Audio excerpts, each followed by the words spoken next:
All righty. Are we live? I said, are we live? Are we live into his ass?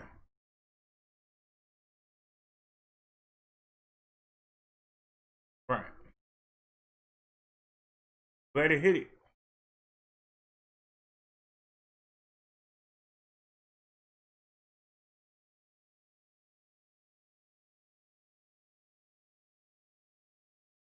I don't see anything.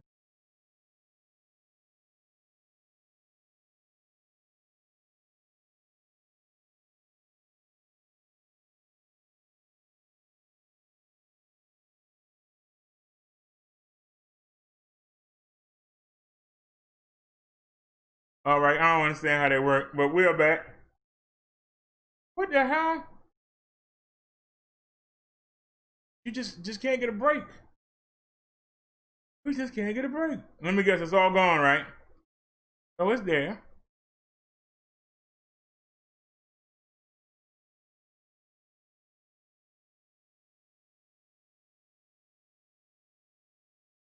There we go. Man. We gotta work for everything. Now something is missing. What's missing? There it is. All right, we are back. Hey, yo, this is Bro Dead Row. Here I go again. I know you suckers grown when I grab the microphone. Yeah. Can you feel that? Yo, I'm working you bros. Hurting my foes, hurting your blood. I can't count how many graves I dug. You need a calculator. The total, the amount of the pump I take out daily. You gotta be lazy like Beetle Belly, dirty dancing like Swayze, Jay-Z or whatever. You couldn't pay me to sound like what? Get down like what? You chumps can lick my butt, y'all roll up to win. You hear my voice, get on me, over getting naked till you don't treat me as a villain. That way I'm feeling, busting through late text. I'm spilling feeling, yeah, I see you suckers running. Girls coming, better take yourself in my house, clap your hands for one man. Never wise guy who gets you high with my whispering technique. I beat my own beat, put haters with speak. My musical hypnotic, never robotic, never passive, never deceptive, always receptive. Your girls I slept with, your sister I crept with, but your mom was the best hit. Yo, you suckers grown when I grab a microphone. Yo, I make you shiver with the sound I deliver. Yeah. One day brothers will be coming around, begging Derek, please put me down. Let me freak one of those beats. I bet your technique, originality, and the quality the BJ's lack. Please let me get one of your tracks. See, that's my future, but to me it's a hobby. That's why you can't bribe me. You can't buy me. Got static, then try me. You can beat me, I'll delete me. You flex, but you can't beat me. I bring my Casio to the corner, perform for you in front of your friends in the local prison. I don't care if the crowd is hostile. Vibes, I have no doubt of problem, even the hardcore fans. So clap that hands, nod that head. My style spreads like DDT. Exposed on you like TNT. I invite you, I delight in striking you all over. Bring your rabbits, but you're fully clover. Where you like it draws, but I see your weaknesses, I see your flaws. This one impress your boys, but I'm coming to win. I'm bringing the noise, I got your spot on rock. I'm rocking your block tight with the cops. I'm not looking over my shoulder, but I'm bringing swinging beats and lyrics. Like a boulder, your grooves so get down the river. I made them shiver with the style I deliver. You suckers grown when I grab a microphone. Yo, I make them shiver with the sound I deliver. Yo, you suckers grown when I grab a microphone. So cop this, you can't stop this. I got issues. You suckers are soft like tissue. Step up so I can fish it. By the way, your girl don't miss you. Listen, she's been found about these niggas. She won't leave. She just lingers around my place. Won't stay out of my face. Moving on, keep BET warm because I'm coming in a black Hummer. Like Jesus, you don't know when I'm gonna decide you stop me. They could get you block me, never, my friend. When I take over, your careers will be over and done with. You're not legit, so why not quit? Before you get your skull crack, your car, get your mom, smack your kid slap. Reach your final right joke. Tonight, and there be no vote. Get the body bad, cause it's lights out. Yo, I make them shiver, quiver with the sound I deliver. Yeah, you suckers grown on when I grab a microphone. Yo, I make them chill quiver with the sound I deliver. If you suckers grown moment when I got the microphone. Rodero, the one-man show. Kinda like I say, like I always say. Every day I pick up the paper. Tell me to put your eggs. How about you first? And y'all won't put the grade other in the system. You don't want to listen? Fine. Don't start bitching when you get locked up. And I can't find Naya. This stuff sucks. So you take that old thug image down to the football line and get run over by power scrimmage. I ain't with it. I'm out. Rodero, the one-man show. The master of. There she is.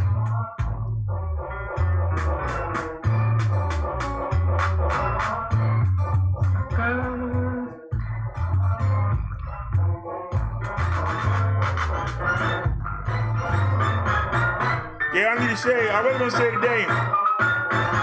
I'll shave when I get off. I was gonna shave today. I'll shave when I get off. I found this on the internet. Everybody else's I had to make. So y'all was in the video folder. Hey Naya, I had to go into the download folder and actually find the image. I had to actually find the image for Naya.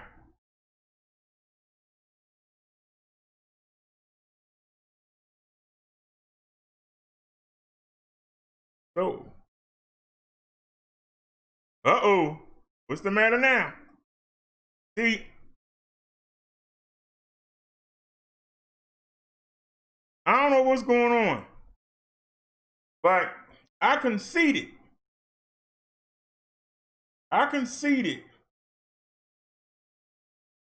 And we came down from 2K to 720. We came down, I conceded it. And yet the computer went wacko. Right? Now, we're not using the Streamlabs OBS. We're using the OBS Studio Classic. I took that down to 720. Now, we did a speed test, and we were doing 4 uploads. Now, why are we red? Well, let's find out, because what happened in that little bit of time? What happened in that little bit of time? I'm just curious to know. We were doing like 30-something down, which we're doing. Oh, we're doing 44. Boy, if I can get the upload to be like that, oh, man. We probably be in 12K. Now, we were doing 5-something. Now we're doing 260. That's crazy. So y'all see that? We got 46 down. Look at this.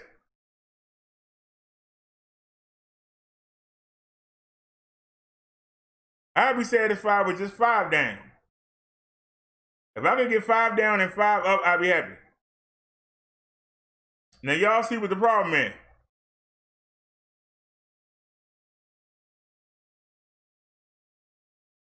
So now it's saying 315.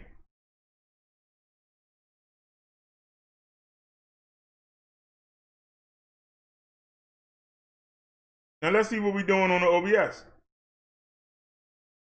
We're doing 26, 34, 21, 29, 33, 26, 29. So we are below. We are below what we need. So why was we red?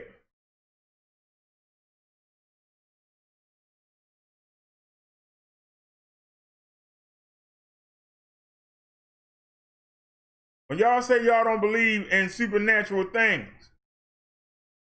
Oh, Lord, the day Monday. I'm thinking it's Tuesday. Oh, Lord. Let me change the title. Why somebody didn't say something? Hey, man. Did I say anything about, I think I changed it. Yeah, I did. Okay. I changed it. The title was Thanksgiving Tuesday. That was the title. I should have made it Manic Monday. Just another Manic Monday, whoa. Wish it was Sunday. Not my fun day.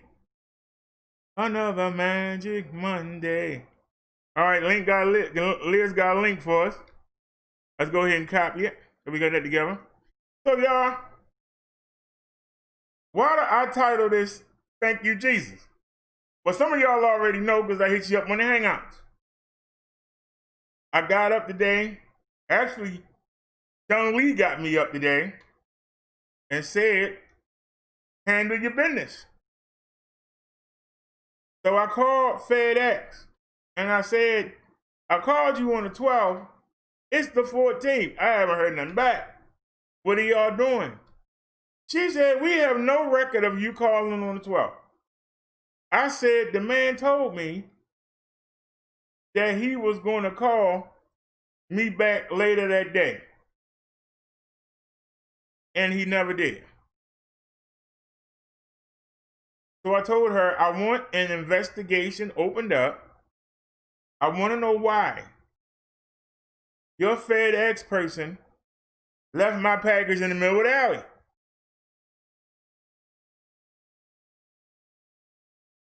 I told them that the postal lady for USPS drove up in her truck and saw the package sitting in the alley. And while she was putting the mail in the mailboxes, the girl around the front said to her, do I have any mail? And she turned and she said, hey, you know the fat guy, Derek. Did he get a package today? But there's a package in the alley in front of his door. So she said she grabbed her keys and came outside. I put my shorts on and come down the steps. Put on my shorts and my shoes. I come look out the door. She turned the corner. Package is gone. Somebody got that. It's gone. Somebody got that boy. If the mail lady drove by and saw it, with all the junkies and the half-deads around here, how could they not see it? A big package. So I told them they better do something. So they opened an investigation. Then she tried to ask me for my phone number and hang up. I said, nah, baby, I need a control number. I need a case number, a claim number. So when I call back, they know what I'm talking about. It took her about 4 minutes to give me a case number. Now, how you gonna tell me that the man gave me a claim number on the 12th when I called? She was gonna hang up with me and not give me a claim number neither. I had to make her make it. I had to make her make it. So then I contacted the lady back twice. I contacted her. I gave her the claim number over the phone. Then Chung Lee said, why don't you email? So I started sending emails and I sent them with the case number. So the lady called me back and she said that she was going to send another trailer out. Would I be there to get it? I said, ma'am, I will be outside. I said, because I was expecting them to come after 1 and they came at 12. And I was talking to my peoples on the Hangout, and that went down. And I said, I'll be outside at 11. We'll be sitting outside 11 o'clock. I hope y'all come join me. We're going to be sitting outside at 11 o'clock waiting for FedEx. And y'all know that we sat there and waited for the helmet to come. And I was about to go in the house and go to the bathroom. This is how the devil works. I literally was walking the bike and we were going to walk back to the house. And I looked up and the postman was sitting right there in the truck. So while I was looking down and taking up the kickstand, the man pulled up. if I had never turned back around, I would have went right in the house and not seen the postman. He was literally on the other side of the street, not even 3 feet down. But because I was looking down and looking this way because of the bike, he pulled right on up. So that means if I hadn't turned around and said, hey, there's a truck right there, I'd have went in the house and I'd have missed the helmet. It'd have been that quick. That's how the devil worked. It'd have been that quick. I'd have been going inside my door. He'd have been going up and knocking on the front door. It'd have been that quick. That's how quick it is. You got to be quick. So we're going to be out there tomorrow. I love the new helmet, but God darn, it's heavy. This is a motorcycle helmet. I showed it to y'all last night, right? God darn, that thing is huge. I don't know if y'all remember the Flintstones, when that little alien used to have that helmet on his head. That's what it's like. Or if y'all watch the X-Men, and it's that man that can headbutt through walls with that helmet he got on, that's what I got. That's a big old bowling ball helmet. That thing is huge. I'm trying to figure out how to strap the 360-degree camera to it. Because I'm already going to look retarded with that big helmet on. Might as well put the camera on. I mean, what could it hurt? You know what I'm saying? Liz said, maybe not telling about you waiting for a package. There's just some junkie that just rolled by and picked that thing up. Because it wasn't enough time. It had to be somebody that was walking up the alley and said, hey. They were that quick. That's why we're going to be outside tomorrow. We're not going to stay on past 11 today. I want to make sure I get up early. Liz and Naya, or who else we got on the Hangouts? Liz, Naya, or Chung Lee. If y'all want to start hitting me up on the Hangouts or call me and make sure I'm up. If y'all want to call around 9 o'clock, 9:30, make sure I'm up so I can go outside and be ready. I want to be outside ready. This time, we're going to be sitting out there. This ain't the first time FedEx done that. And if the next time we go to the mechanic, remind me and I'll get him to tell you the story. The pacemaker monitor. Now, this is not totally FedEx's fault because I have yet today been able to get a hold of Elizabeth from Franklin Square. She suggested I get the heart monitor, the pacemaker monitor, whatever you want to call it. She said, I'm going to send you the tracking number. She never did. I called back the same number. That number goes to Union Memorial, where I see the regular doctor. That number goes to Good Samaritan, where we rode to the other day and got stranded. And it goes to Franklin Square, way out White Marsh, about 8 miles from here. It goes to all the hospitals. It go there. So because that one number does all three, I can't get a hold of that woman. I called 6 times. I couldn't get a hold of that woman. But it came. But nobody knocked on the door. And if you don't believe that it was in the alley, the mechanic ran the thing over. He actually ran it over. His truck broke down right there. And if y'all remember, there's a video where I couldn't get by the truck, so I left the trash bag right there next to the truck. I don't know if it's on, I think it's on the video. We did a mobile live. I couldn't get by his truck. His truck blocked the whole alley. Well, the landlord came by and said, did you get the package? I said, what package? And he told me the mechanic had a package. I get it. The box is all banged up. with a daggone tire mark on it. He ran over the package in the middle of the alley that FedEx had left. Now, luckily, it was under his truck. If it was not under his truck, and when he finally got it started, he moved it. He got out the truck and he saw it.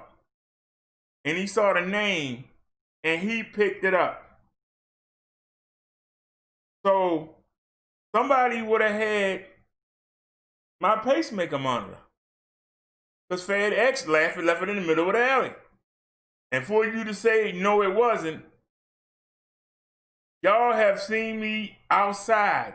There's always that truck parked right there at the red door. You seen that big truck, and you seen that red wagon sitting there.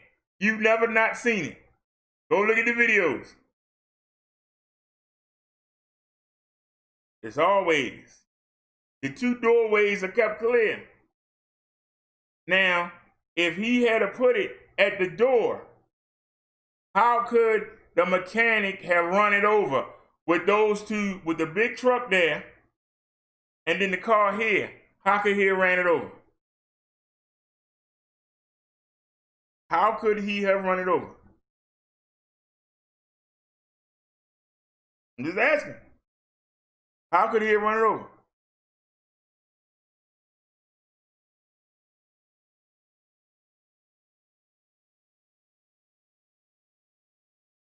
So we're going to be out there tomorrow. Hey, man. Somebody left me a hangout.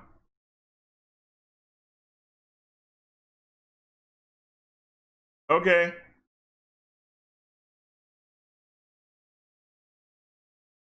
Maybe I should type something. Hold on.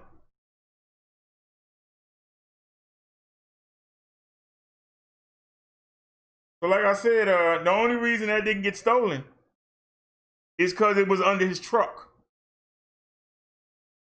If it hadn't been under his truck, I wouldn't have got it. And it's sitting right here. If he hadn't run it over, luckily it's not damaged. But if he hadn't run it over, yeah, somebody would have had that boy.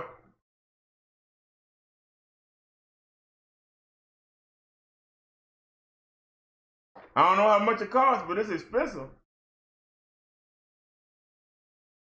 But it has a data stick, and that data sends the information. It's almost like a phone.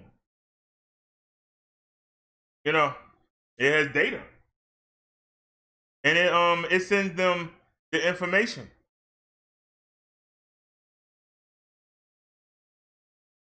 So we not gonna play with them.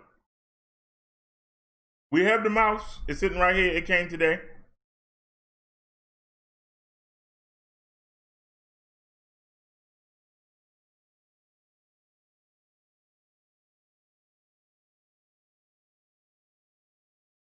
The seat that we got last night,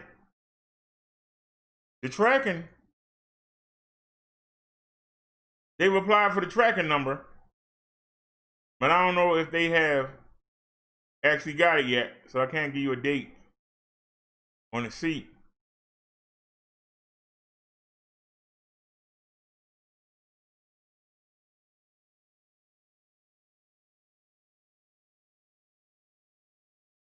No, it's in transit. Wait a minute, it's in transit. Oh, suck it now. I asked people could they ship it today. All right, hit copy. It's coming from New Jersey. But like I say, we getting lucky. New Jersey's about 3 hours from here.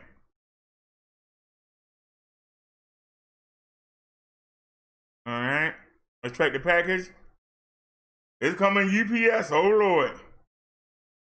Yeah, I got a busy couple days.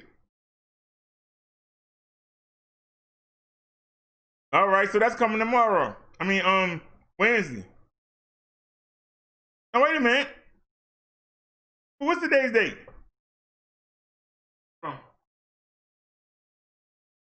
Today is the 14th.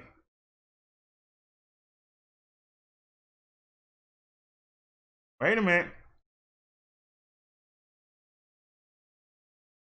It's coming tomorrow. The seat coming tomorrow.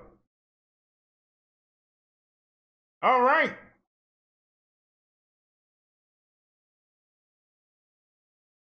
So the seat coming tomorrow.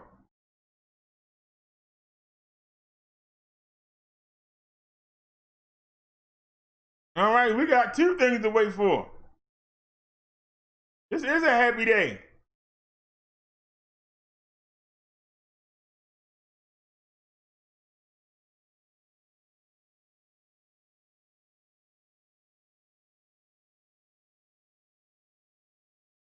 Now you see the output low again.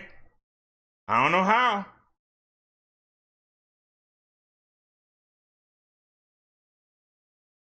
So yeah, I got a busy couple days. I mean, I got a busy day tomorrow. Now let's do a speed test. Now we were doing like 30 something.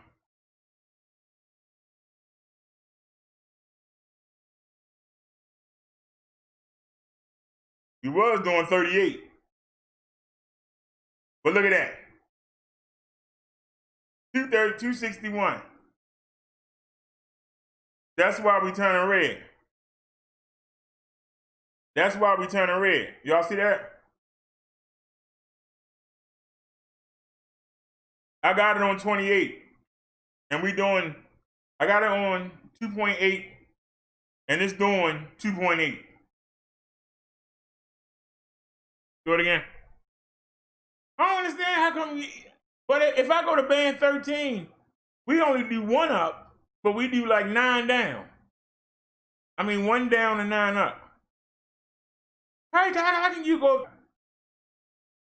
How can you go 32.5 on the download and the upload is trash? Somebody explain. How do you do that? How you go 32 megabyte and only do 32 down and 2 up?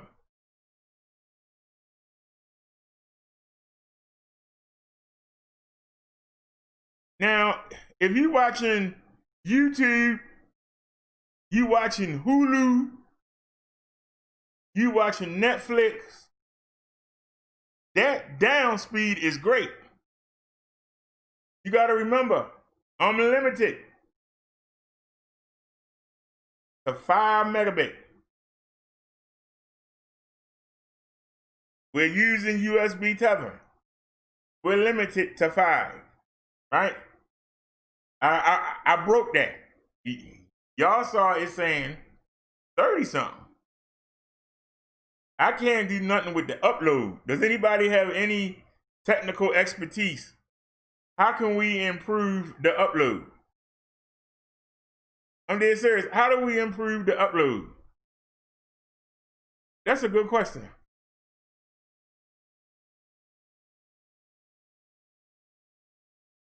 How to improve upload speeds with Verizon.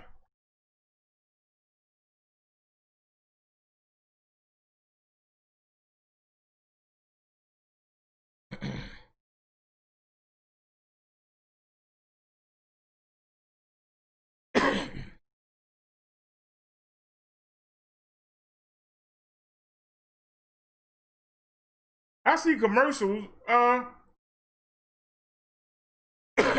right, y'all. Somebody clickbait us.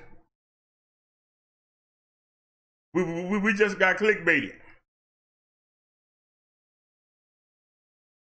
How do I improve my upload speed? Update drivers, clean everything, check your connection. Use Zonal OCR. What the heck is that?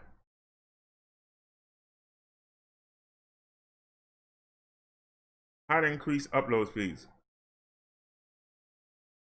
Now y'all might find this boring, but just couple to show out. Okay, update drivers, clean everything. Check your connection.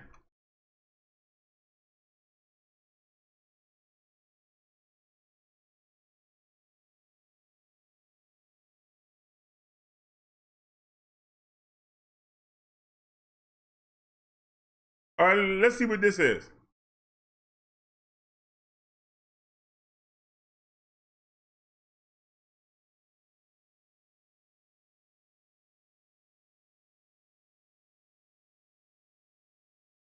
All right, that wasn't no help. 6 update old tech.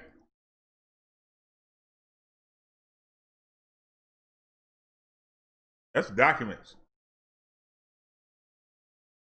All right, here we go. Well, that's fires.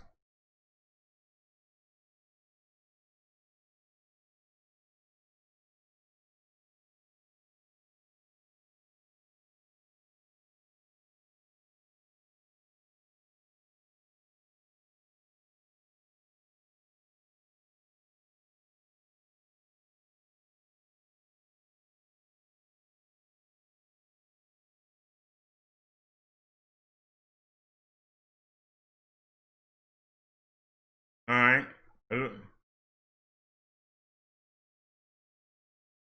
Start the test.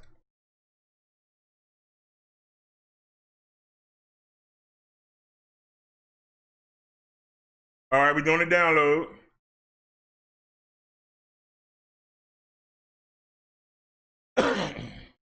Now the upload.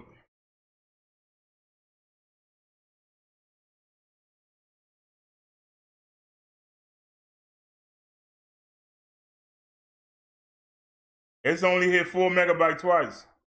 It hit it again.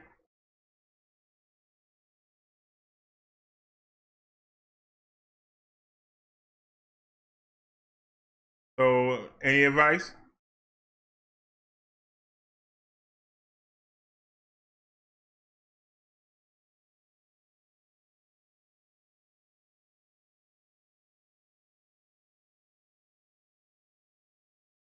All right, let me get out of here. So we're gonna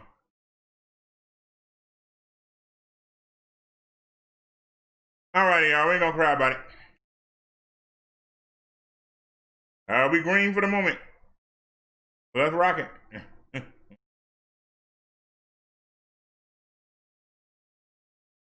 Anybody here?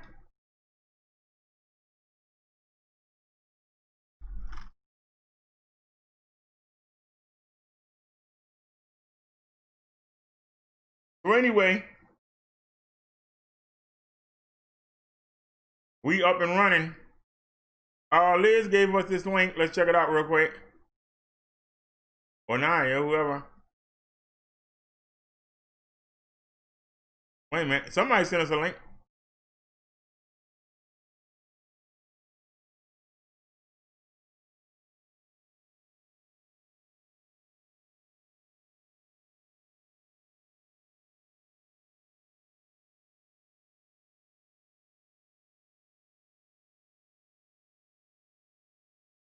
All right. There ain't nobody typing, so why am I not seeing the link? It'd be hard to find. There it is. I had already sent it, but I forgot where I sent it to, so. Anyway. Let's get to it, y'all. This from Liz. And let's go.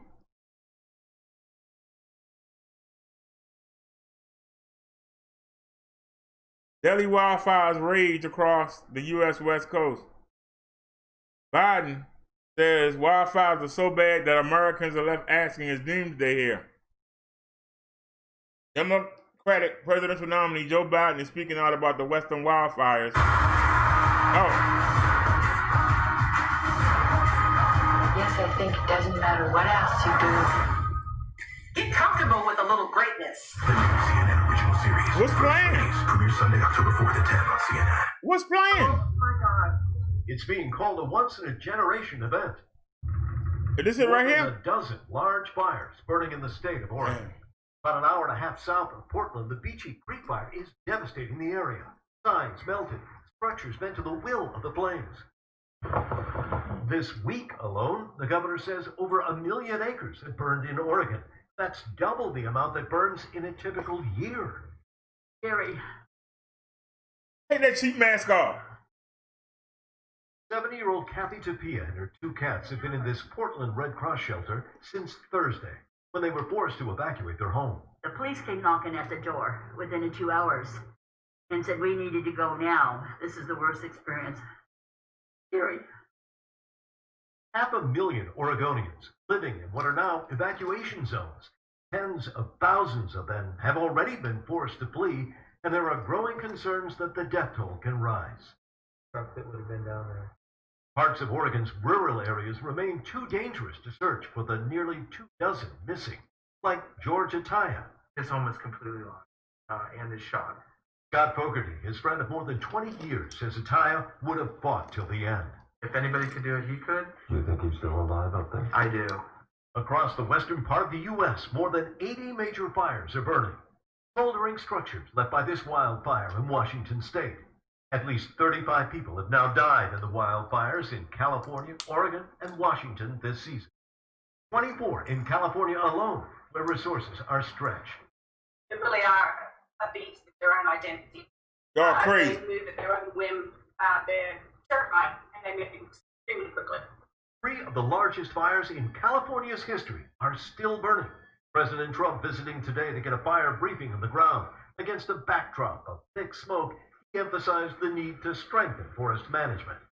This is one of the biggest burns we've ever seen, and we have to do a lot about forest management. An astonishing 3.3 million acres have charred in the state since... Oh, time out. Hold the friggin' presses. I can see the chat on the tablet right here, y'all. Hold the presses. I said hold the presses. What the hell wrong with this man? What is wrong with this man? You are the friggin' president. We need to do more for you, the president, chump. That's you. Do your job. We need to do more management. No, that's all the Republican says. Well, you need to do something. You, the president. The fires burned last year and they burned the year before. And what have you done about it? Absolutely nothing. Did you offer people to buy their property so they can take that money and go live somewhere else where it don't burn? How about that? Would that be an idea? Huh? Why I gotta do your job for you? Give me the daggone salary. Let me run the country. All you do is complain. Complain, complain, complain. You supposed to be doing something. Yeah, well, you know, we need to manage the forest is better. Maybe the people shouldn't live there. Maybe you should buy their property so they can move somewhere else where it don't burn all the damn time. You ever thought of that? And make that U.S. property, make it forest property or something. Turn these areas into forest parks, natural reserves, or something. Nobody needs to live in these places that catch on fire every daggone year. There's no need for anybody to live in that kind of situation. Look at your screen. Would you want your house to be in the middle of that? Why don't you buy these people out? You're trying to run off the daggone Indians off their property because they about to put up a big casino. You're trying to run them off because you want to run an old pipeline through there. Why don't you run these white people off, make them sell their property, and make them move so they ain't got to sit in the middle of a damn fire every year? Why don't you do that? Oh, you don't make no money, do you? But you can make money moving them people out, getting rid of the Indians and putting that casino there anyway. So they don't get the money, you get the money, right? You don't have no problem moving them Indians out the way so you can put the pipeline through there so your buddies can get the money. But there ain't no money to get these people that's in these rural areas. Maybe it's oil there. Maybe it's some kind of coal there. Maybe it's something you can get your money back on. But why don't you just buy these people out and make them move? But there's no reason for somebody to sit here every year and had to wonder, is that house gonna be on fire? I don't care how long you own the land. I don't care if your grandmama was deputized there, whatever. There's no reason for somebody to live in an area in this country that burns like this every year. How can you lay roots down when everything burn up every year, every other year? That's almost as bad as being in a hurricane territory. Yeah, the hurricane come through here every year. We got to rebuild. I rebuilt my house 9 times. I lost 5 family members over the past 5 generations. But we just keep staying here. These places, why don't you make the people move? When the city wanted to make Pimlico Racetrack, they made all the families move. Everyone except one. One person, there's one family that wouldn't move. And they built that, they practically put the racetrack around them. They come outside and see the parking lot for the racetrack. Their whole house is surrounded by the parking lot of the racetrack. But they wouldn't move. Everybody else, they made them move. They had enough money, they said, we don't care what you offer us, we ain't gonna move. And they built the racetrack around them. So if one day it's a horse in their yard, they can't say nothing. One day if somebody get drunk in the parking lot and lost their money at the casino and shoot their house up, they can't say nothing. But make the people an offer. Maybe they want to move. Who the hell would want to live? Well, you want to live in a place that you know going to burn up? Start of the year, California Governor Gavin Newsom says climate change played a key role. It's self-evident that climate change is real, and that is exacerbating this. We are at a checkpoint on the outskirts of the town of Lyons trying to get in. We will eventually. We know the town has suffered considerably. Good news, weather is improving. They've made progress. The firefighters have. Smoke is lifting. Winds have died down. Even rain in the forecast. Problem with the rain? Talk of lightning and high winds. Lightning, of course, starts the fires. Winds are what drive them. That could come later in the week. Recovery is still a long way off here in Oregon. Aaron? That don't make no sense. That don't make no sense. People living like that. And the president supposed to be helping. And he come say something stupid like that. That's a friggin' idiot. That's your friggin' president. A daggone idiot. That's what he is. He's an idiot. All right, y'all. I just got a email. Arriving early. New estimated delivery Tuesday, September 15th. Bicycle saddle seat pad with backrest comfortable universal for bike or tricycle. All right. So it's coming early. It's coming tomorrow. So we got 2 things to wait for.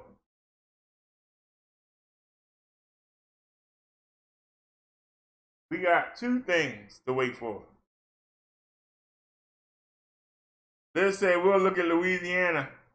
Liz said, nice place to visit but not live. Exactly. They should make that a national park. All them areas to catch on fire. Make some money. Charge people money to come by and see the fires. Come by and see the stuff burnt out. Make it into a landmark and make money off of it. They can buy the people out and make them move and just turn it into a landmark. Where you going? Yeah, we going to see the fires. Yeah, them fires come every year. Yeah, we going to see the fires. I'm going to take my picture in front of the fire. You know, give it a name like Stony. I survived the fires at Stony, Mom. Look. I don't understand. How come I can think of these things, but yet these people can't think of nothing? I just don't understand. How come I can think of things that we need to do? But yet they get paid all this money and they got the sense of 2 chisses. I just don't understand. That's all. I sent some stuff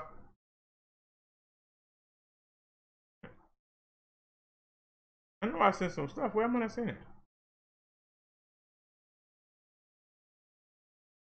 Oh, this thing went way back. Hold on, y'all.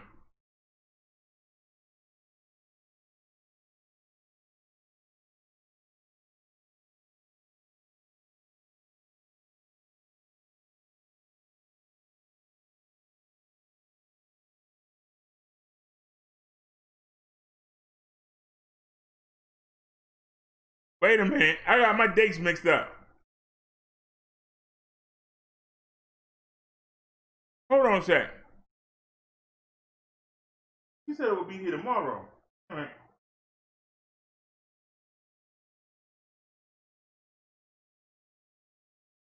That said Wednesday. No, here it is. 9/15, 2020. Okay. All right. We all right. So what was I looking at? This must be old. No?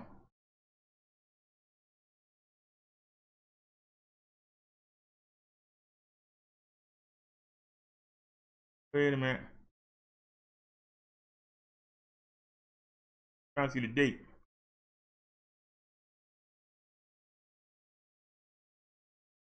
Yeah, this first one says Wednesday.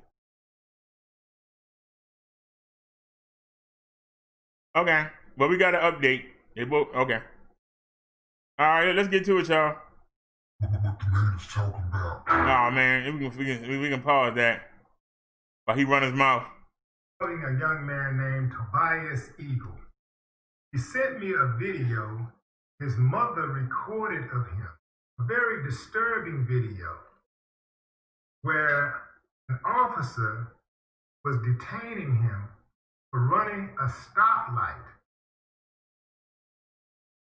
What made it disturbing is that officer, instead of giving him a ticket and sending him on his way, he decides to question him, asked him, is he on probation or parole or anything like that? Because apparently, if you're black, you gotta be on some kinds of paper. And that's probably because they make it a point to put you on some kind of paper. Anyway, it missed Tobias. And I don't think she liked it. So she had a hand on her gun for about 15 minutes. She has a hand on her gun and just babbling, and while she's waiting for backup. She's calling for backup for a 19-year-old kid who is not aggressive, who ain't never been in trouble with the police, has never had any interactions with the police whatsoever. A kid who was standing right next to his mom in front of his house. No weapon in sight. And by the way, salute to mom. Mama. Way to go. That's how you represent. The kid gonna be all right, I could tell, because the mom was like, this is an honor roll student. Started running down his credentials on that unfit. Letting her know, no, he's not going to be another hashtag. The cop pulled him over right in front of his house. Luckily, he was right near his home, and that's where he stopped and get out of the car. His mom says she heard the command from the officer for him, and she stepped outside of her house. Luckily, because these kids don't really know what to do exactly in these type of situations. It's easy to say, well, stay calm, don't do this, don't do this, do this. These are kids. Even a lot of grown folks don't even really understand protocol, don't really understand what to do. And they've been on this earth a whole lot longer than the youngsters. But a lot of times, man, the police get behind people, they get nervous. You don't even have to have done anything. Police get behind you, you get nervous, especially a young black male who has been traumatized by seeing police officers all over the United States, gunned down innocent, unarmed black men, bust through homes, and gunned down black women while they're sleeping in their bed or relaxing in their own home, killing people's grandmamas and granddaddies with impunity. So of course you're gonna be a little nervous even if you didn't do anything. Not nervous that you're gonna get a ticket, but nervous that this might be the trigger-happy fool that wanna take your life. So this officer, whose last name is Johnson, Officer Johnson, she the one. She got to be checked. I'm asking Mayor Steve Lee to do something about it. He got an officer on his force that's way too aggressive to be walking around or driving around, patrolling the community and trying to hold others accountable. Having some type of authority, legal authority over other human beings. She's not qualified because she's unhinged. She don't deserve to wear the badge, the uniform, to have a gun, because she's gonna jump out there and kill some damn body illegally. And you know how they do it. Well, I feel for my life. The mother kept on telling her the whole time, just write him the ticket and be on your way. He's already told you 3 times that he's not on any kind of paper. He really didn't have to answer any questions, because whether you know it or not, Americans, you have one of those basic rights where you can plead the fifth. You don't have to say anything, because anything you say can and will be used against you in the court of law. So you have a right to remain silent. You don't have to answer questions. So this officer is all the way out of line. But see, her pride wouldn't allow her to get her ragged ass in that car and just drive off. It wouldn't allow her to do that. She was too proud. She had to show them that she was in control. She had the whole situation covered. She had to prove a point. And all she had to do was do the right thing. Get a kid a ticket if he ran. If you think he ran the stop sign, give him the ticket. Get in your car and go ahead about your business. But see, that's too much like right. After I looked into his story, Tobias' story, I looked up Elk Grove, because I'm always curious about these type of towns where it appears that the police are just overly aggressive. Now, they're overly aggressive everywhere, right? But these little small towns particularly, they're frightening, because oftentimes they get to do whatever they want to do without the stare or the glare of national media. People don't really know what's going on in these small towns, and that's because they're ran by a handful of people, and they scare the hell out of people. People just scared to death of exposing them. But I appreciate Tobias having the courage to expose this woman. Don't deserve to be walking around, driving around with a badge and a gun and the uniform, telling that lie about serving and protecting. They're not serving and protecting in many cases. They're riding around, terrorizing communities. People trying to go about their business and just live their life. And the most minor infraction can have a person making funeral arrangements when interacting with the police. Because there's way too many of them who are unhinged. Way too many of them have anger problems. They don't know how to communicate effectively. They hear something they don't like. They lose it. They're impatient. They should not be police officers. This woman, Steve Lee, talking to the mayor, Johnson got to go. She should be fired. Don't give her a chance to resign. She should be fired.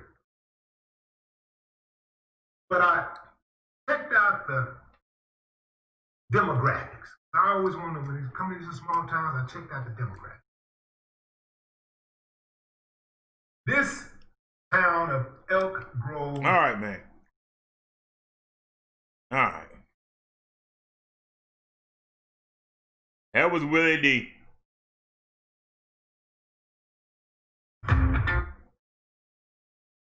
Gotcha. Trump was recently interviewed by noted journalist Janine Pirro, and the topic of Michael Forrest Reinl came up. Obviously, he had been killed while being arrested in questionable form. Police apparently shot him without warning or trying to arrest him first, according to witnesses. But we're not going to let that stop Trump from trumpeting this as a good thing. So take a look at this and think seriously as you watch this video about what Trump is saying here. He sent in the U.S. Marshals for the killer, the man that killed the young man on the street. She shot him. I mean, it was on television. Just cold-blooded killed him. He didn't like his hat, or he didn't like something, and it wasn't a Trump hat. Right, this peaceful It was prayer. It was a religious hat. Right. And he shot him cold blood. 2.5 days went by, and I put out, when are you going to go get him? And the U.S. Marshals went in to get him. And in a short period of time, they ended in a gunfight. This guy was a violent criminal. And the U.S. Marshals killed him.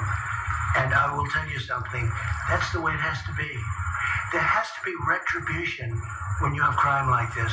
There can't be guys standing up that want to fight. They want to fight. You can't throw bricks at people with shields on. The problem, Mr. President, you and I both agree. So she says you and I both agree. So just to be clear, with the need for vindication, there has to be retribution. She agrees with that. So, like Francesca, this is where we're being hyperbolic and worried about what Trump represents and how he might be different than past politicians. But you just saw that video. It seems pretty clear what sort of philosophy he's laying out there. Yeah, it is tiresome and it is difficult because Trump is again, you want to look away, you want to stop thinking about it. We all know racism and structural inequality has been the backbone of this country for so long. This is different. He is inciting violence. He is happy about white extremism. His DHS department, as I know you all reported last week, downplayed the problem and the threat of white extremist anti-government violence. And this is what it's come to, and that is a win on all the 4chan, channels, or however they're communicating, the smoke signals that they have to communicate in. That's a win for them. They're saying that Kyle Rittenhouse, who killed 2 people in Kenosha, was justified. They're saying that, this man who killed, he killed someone on the Patriot Prayer, but there was no due process. When was he arrested? Where was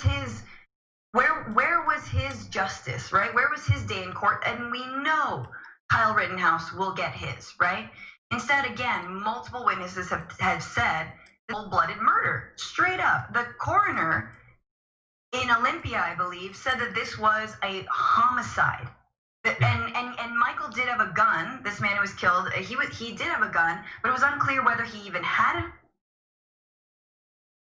and definitely whether it was pulled on police officers, witnesses say that no, that it was just an execution.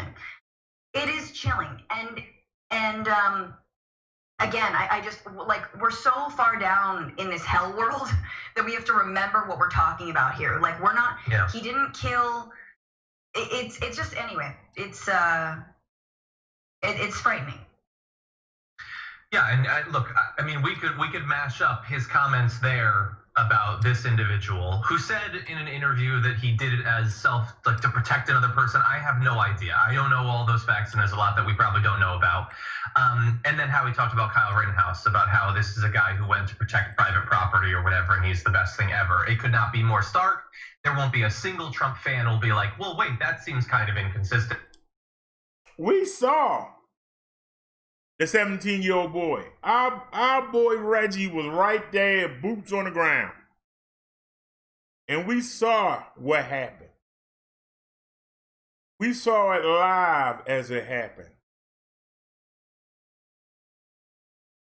He shot that man, then ran.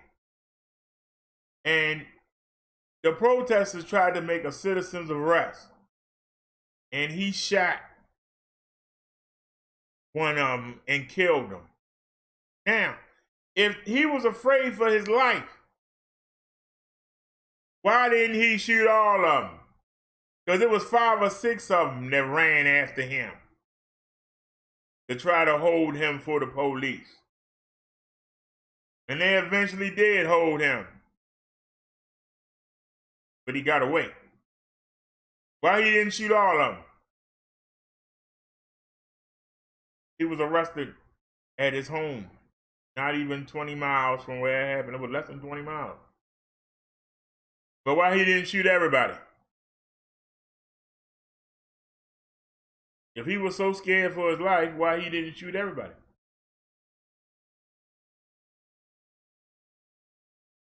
He shot somebody's arm, shot the muscles off of that arm. That was the most disgusting thing I've ever seen in my life. See that man sitting there with the bone and all the muscle just tore off. I ain't know a gun could do that much damage. It tore off the man. Oh, it was gone. That wasn't that. And you want to say that guy's a hero?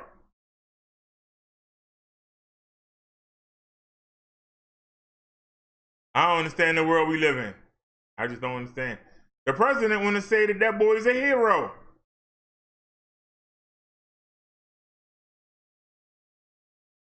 Let's keep going. My name is Alana. Come on, Alana. President trying to convince Bob Woodward, perhaps himself, that he handled the coronavirus pandemic perfectly. You and Nothing I. more could have been done. Nothing more. Well, I acted early. We'll Acted early. This. That is 1 month ago, August 4th. I need y'all to understand this. Yesterday, I played you the tapes from back in February when Trump was talking to this guy, Woodward. And he said how deadly the pandemic was, and he was going to downplay it, right? Now he realized the book get ready to come out. So then in August, he goes back in there and says to the guy, nothing more could have been done. Try to cover his tracks. I don't think so. But, you know, maybe some of y'all will fall for it. 14th, the president, in a final call to the legendary Washington Post correspondent, trying one last time to shape a book that by then was already at the publisher and in production. A book that uses the president's own words to frame a damning verdict on his pandemic mismanagement and deceit. August 14th was the 19th interview between the president and Woodward. 18 of those conversations are sprinkled throughout the book, Rage, which is due out this week. The 19th came during the summer coronavirus surge. American COVID deaths averaging 1,000 or more a day. America's parents facing the stress and confusion of back-to-school questions. Millions still out of work. And yet the president wanted Woodward to see this as a smashing success. CNN special correspondent Jamie Gangel is back with more exclusive details and audio clips. Jamie, in sports terminology, we would call this trying to work the refs. One last call to Woodward to say, hey, Bob, it's a good thing, not a bad thing. Right. And Donald Trump's world, the world of real estate, it's known as selling. So he calls him one last time, just for context. On August 14th, more than 168,000 Americans have died. But that's not what the president is thinking about.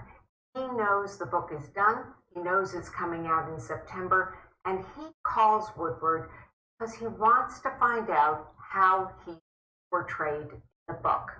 And during this conversation, you'll see he keeps talking about the stock market, but Woodward begins by telling him bluntly, the book is tough. Rico is born.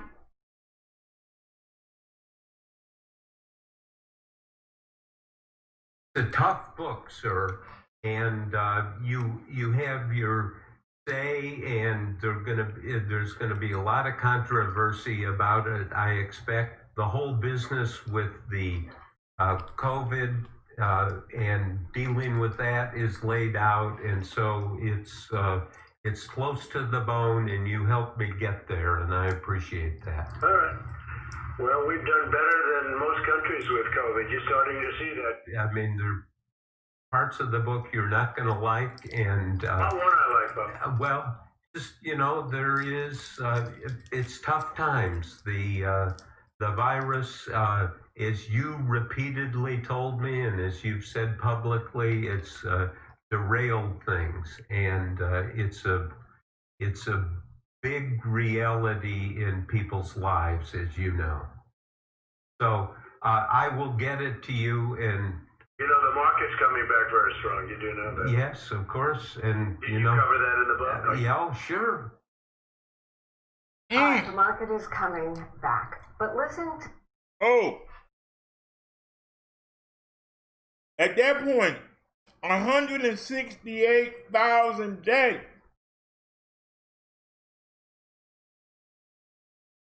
And he tells the man nothing about the people infected, nothing about the people that died. Well, you know the market is coming back. Don't forget to put that in the book.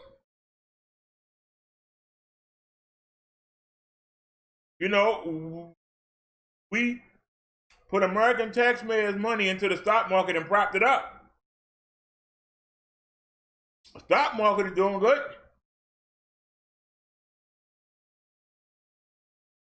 We had 160-some thousand people dead at that point.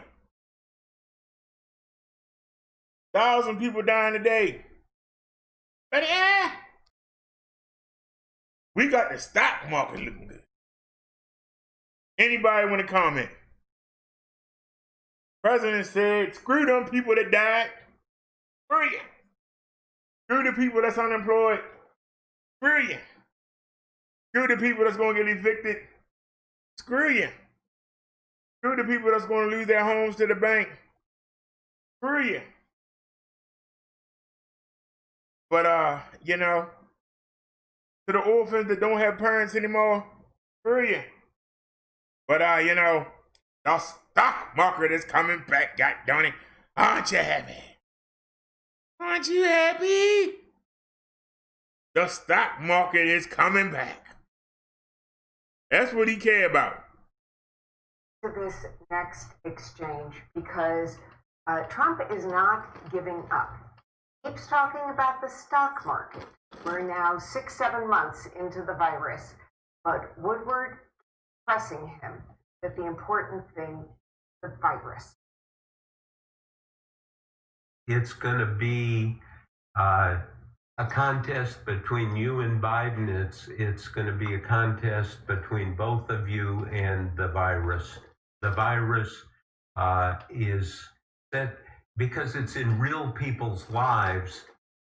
You know, all those tens of millions of people who don't have jobs, who don't have that income. Listen, I mean, you and I. More could have been done. Nothing more could have been done. Well, I acted early. Acted early. This will be the history that we start the first draft of, and it will continue. And So you think the virus totally supersedes the economy? oh, sure, but they're related, as you know. A little bit, yeah. Oh, little bit. I I mean, mean, more than a little bit, but the economy is doing. Look, we're close to a new stock market record. I can't think of a better commercial time. You heard the president say, you think the virus is more important than the economy. Do you think the virus is more important than the economy? You heard that man say that. The virus is not as important as the economy is. 190-something thousand people dead is not as valuable as the stinking economy. He still doesn't get it. Just to repeat Trump's words, nothing more could have been done. I started early. We know that's not true. And we know right up until last night at the rally, he had an indoor rally, no social distance, people not wearing masks. But this is a theme throughout the book, and it's a pattern for the president. Number one, it's striking that he listens so much. The president often jumps into conversations. He's listening to Woodward because he's trying to figure out how bad for me is this. You can just the silence. You can hear the silence, if you will. But this point, he focuses on the stock market. You're right. 1,000 Americans were dying a day then. The case count was going up. You're into the back to school pressures. He focuses on this one thing, the stock market. Millions of small businesses are going out of business. The PPP money is running out. Obsession with the stock market, obsession with I've done well. Correct. And as you go through the Woodward book, what you see is an ongoing pattern.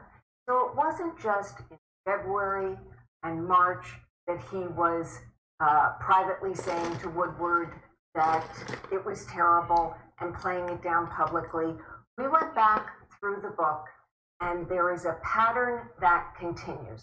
The president is telling Woodward one thing, and he's telling the public another. April 5th, Trump to Woodward. It's a horrible thing. It's unbelievable. Can you believe it? It moves rapidly and viciously. If you're the wrong person and if it gets you, your life is pretty much over. If you're in the wrong group, it's our age group. And again, a week later, Trump to Woodward on April 13th. It's so easily transmissible, you wouldn't even believe it. I was in the White House a couple of days ago, meeting of 10 people in the Oval Office, and a guy sneezed innocently. Not horrible, just a sneeze. The entire room bailed out, okay? Including me, by the way. So the president, I mean, this is a very human moment. How many of us over the past 6 months have thought about, I don't want to be around someone who sneezes or coughs. The president in April is worried himself about the coronavirus, but publicly, just to remind you, I want to play 3 pieces of sound. I believe this is April, May, June, saying the opposite to the public. Going to go away. This is going to go away. Eventually, it's going to be gone. It's going to be gone. It's going away.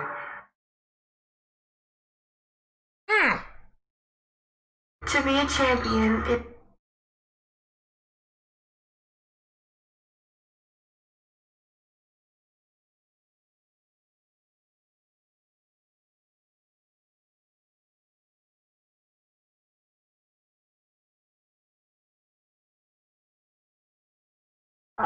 obviously, it's not gone away, John, and I think it's important. August 14th, that last call, that was a month ago. Look at what's happening today. Look at the fact he's still mocking masks, indoor rally, still trying to pressure to move quickly on the vaccine. What happened last night was dangerous and reckless, and as Woodward says in the book, we're seeing a continued failure of leadership. Well, it's a continuation of the deceit, if you will. Telling Bob Woodward as far back as February Airborne transmission. This is dangerous. It's deadly stuff. China's not on top of it. Completely the opposite of what he was telling the American people at that time. And you're right. The rally last night is a continued part of the all is well, all is good. I was perfect. And we see more of it. I want to go back through some of this relationship. It's fascinating because I want to go back. We have some calendar graphics to show you here. 19 interviews. It starts in December. 74 minutes, 88 minutes, 70 minutes. Woodward at this point thinks he's writing a book about Donald Trump, gets out of impeachment, heading into re-election year. He's mad at Team Mueller. He's mad at the Democrats. He's trying to exact revenge as he goes into his re-election year. Then we switch into the new year, 2020. January, we still don't know much about the virus. Trump initiated those first 3 calls in January. You see 25 minutes, 36 minutes, 17 minutes. Then into February. In February 7th is where Bob Woodward starts to hear from the president about the virus. It's bad. And then you just see they go through April, 25 minutes, 35 minutes, 14 minutes, May, 13 minutes. You go into June, 11 minutes, 16 minutes, 47 minutes, 17 minutes, 29 minutes, and then the last call, 10 minutes, the one we just heard pieces of a month ago.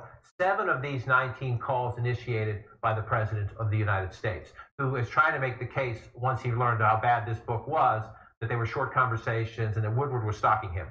Quite different. 7 of 19 of these calls instigated by the President, who was trying to talk to Woodward, trying to write Woodward's book for him. Correct. And just to be clear, the White House has said that Woodward had his personal cell. The implication that he was the one calling the president all the time. 7 calls were Trump to Woodward, especially you see a pattern at the beginning and then at the end. And these calls were unexpected. They were sometimes late at night. I am guessing they were from the residents and that the White House does not know what's in these audio tapes and what else is out there.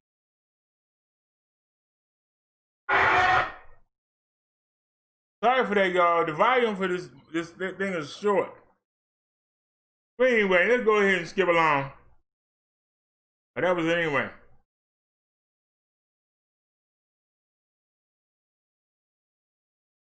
Hey, Tony. Tony, you got any defense?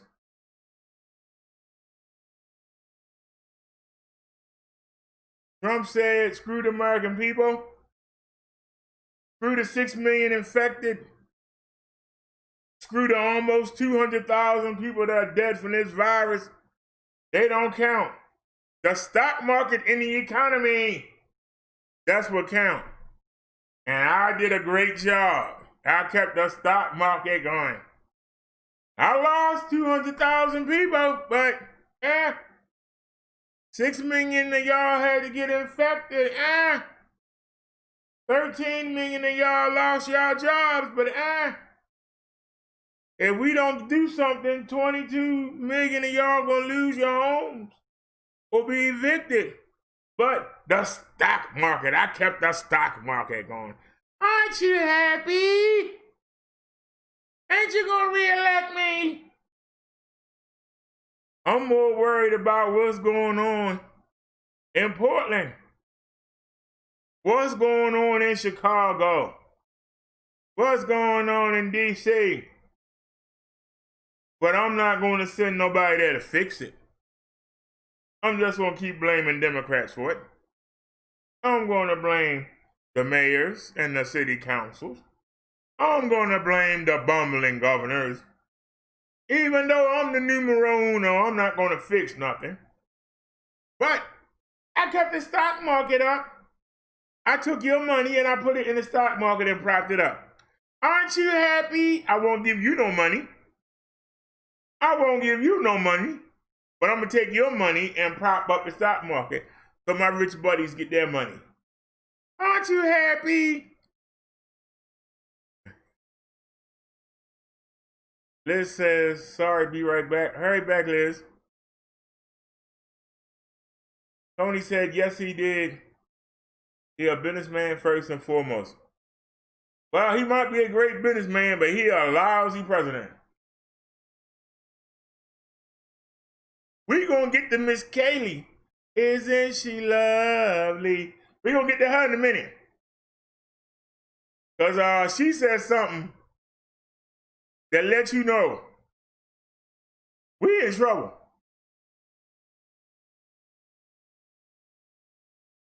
Is it time for her yet? Is it time for her yet? Oh, somebody took the video down. Somebody took the video down. Hey man.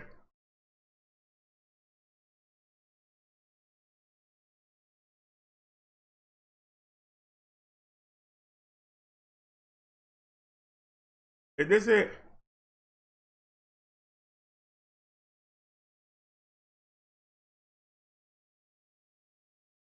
No, this ain't it, but.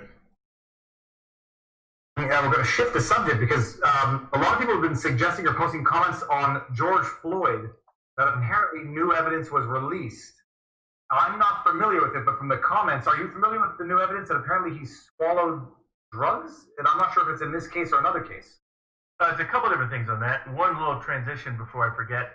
It turns out somebody in the White House is following either us or my discussion of the Covington case in the Sixth Circuit, because somebody in the White House finally figured out that Trump can assert the Westfall Act. And so this week in New York, the Attorney General Barr, and he was, by the way, in his quotes at the press conference were almost quotes from my brief, which would actually limit the scope of, which means maybe the Justice Department will join in my brief. We'll find out. I'm going to ask him to. Because he said, look, anytime someone is answering questions of the press because of their job, that is considered immune under the law within the scope of the Westfall Act. And he said, so that's why they're stepping in and taking over all the defamation cases against Trump. So all these defamation cases they had these high hopes for are going to go nowhere. For the ones that allege something that Trump did while he was in office. There's others that allege something while he was on the campaign trail. But for the rest, the Department of Justice is now substituted in under the Westfall Act, and Elizabeth Warren apparently clued them in to the utility of it for Trump. But by Attorney General Barr's statements at the press conference, you put me to sleep. My interpretation of the Westfall Act, rather. You put me to sleep, sir. I'm sorry. You put me to sleep. I'm sorry, y'all. He got me doing a nod. I want to explain. He was both been talking about the drugs that were found in George Floyd's system. Because see, the defense is going to try to say that he had drugs in his system and that the drugs that he had, they're going to say he had a speedball. Speedball is a street term that refers to that junkies and dealers use. It's a mix of heroin and cocaine. Cocaine is an upper, heroin is a downer. If you take them both together, it slows your breathing.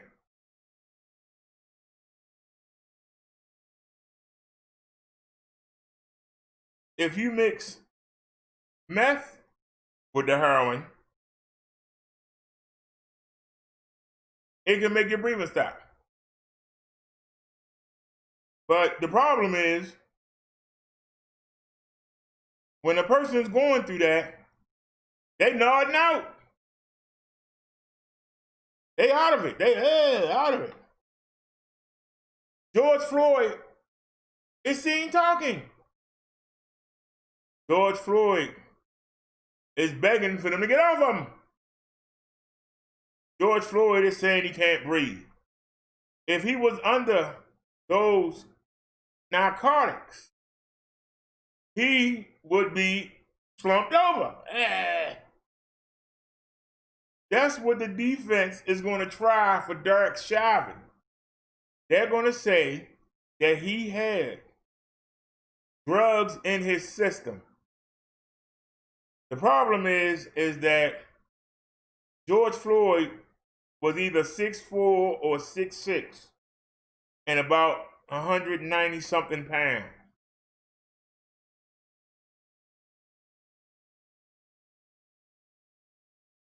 George Floyd was not fat. The fatty tissues retain these drugs in your system. He didn't have a lot of fat. But they're going to try to say that he had enough of the drugs in his body, and that's what killed him. That's what they're going to try to say. Watch. But a man of his size, with that little bit that he had, it could not do the damage that they're going to try to say. But they're going to try to convince a white jury of that. So they can let Derek Chauvin off. That's the defense plan. It's up to the prosecution to step in and prove that there was not enough in his system to do that, and that he would have to take another dose while he was being arrested. He would have to take another hit while they had him down on the ground in order for it to be enough to kill him. So how could he take a hit when he had 2 knees in his back and one on his neck? The prosecution got to bring that. Now see, I just gave y'all an overview of the George Floyd trial. It ain't even started yet. But that's what's going to come up, I guarantee you. They're going to say that because meth and other drugs were found in his system, that's what caused him to die. That's what the defense is going to say. They're going to say it wasn't the 2 knees in his back, it wasn't the knee on his neck that caused him to die. They're going to say he would have died anyway if they hadn't touched him. That's what the defense is going to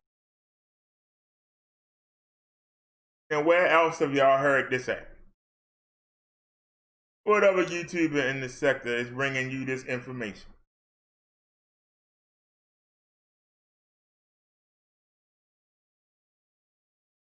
Anybody have any comments? Watch when this trial starts, I guarantee you. It's going to come down to how well the prosecution can kill this argument that the drugs that was in Floyd George's system was not enough to kill him. That's going to be the difference. Can the defense get the jury to buy that crap? That's going to be the difference. We'll see. We'll be watching it. We'll have our eye on it.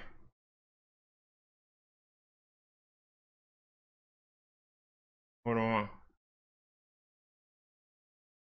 I sent her some videos too.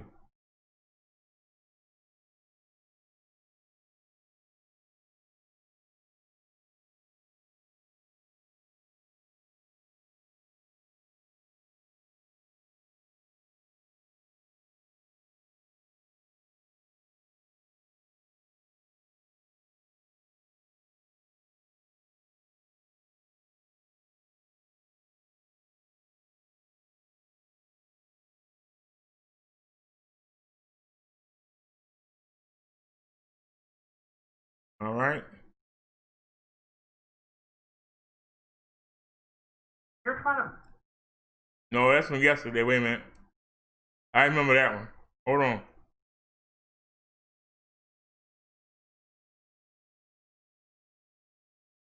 Oh, I said it. Ignore the first one. It's a mistake. I still played it. President Trump hitting key swing states yesterday, doubling down on his law and order message in Florida and in North Carolina. Joe Biden is now taking his Made in America message to Michigan, touting millions of new manufacturing jobs in the United States. Joining me right now is Maryland Congressional District 7 candidate Kimberly. See you again. Thanks so much for joining us. How are you feeling about your race? Good morning, Maria. Thank you for having me. I feel really good about my race. As we saw the numbers recently for Black Americans and their support for President Trump, if you're voting down ballot for a Republican this time around, hopefully you'll be checking my name because he's been getting a lot of support from a lot of people. I don't think people even realized that was going to vote Republican in the first place. You know, and then you have to add on top of that all of the people. Take that daggone bicycle weave off your daggone head, woman. You want us to vote for you, be proud of who you are. are afraid to even admit that they're voting for Trump. I've got people out in the streets every single day. They're telling me that a lot of people are energized. The momentum is increasing each day, and people are listening to the message. We're talking about career opportunities. We're talking about school choice. We're talking about law and order, everything that President Trump is talking about, and I think we're going to fare well. You know what, Kimberly, you raised such an important point. I know that the African-American vote is critical for President Trump. Can you walk us through what you believe are the most important issues for that community and whether or not the president's policies have resonated there? Yeah, absolutely. So I think first and foremost is what we see in the headlines all of the time now, and that is that whole defund the police narrative. There was a poll done, I think, by Gallup that talked about 81% of Black Americans do not want to defund the police. And those that are preyed on the most are those living in dangerous neighborhoods, like we have in Baltimore, Easterwood, Sandtown, Carrollton Ridge, those areas that need more police on the ground. We're down police officers right now. So as he talks about law and order, that message is resonating because people want more law and order. Kimberly, this is such an important point, and it's an issue that we take up on this program a lot. Looking at some of the Democratic-run cities in this country, they are a wreck right now. Look at New York, look at Chicago, San Francisco, Los Angeles. By the way, these are LA and San Fran are the districts of Nancy Pelosi and Adam Schiff. You walk along streets locally, and there are tents, needles on the floor, homelessness, etc. What is the policy? Tell me about Baltimore, because you're seeing a similar situation there, and what policies do you believe are behind this? Yeah, so, this is the important piece, I think, and that is the fact that we just don't have the career opportunities.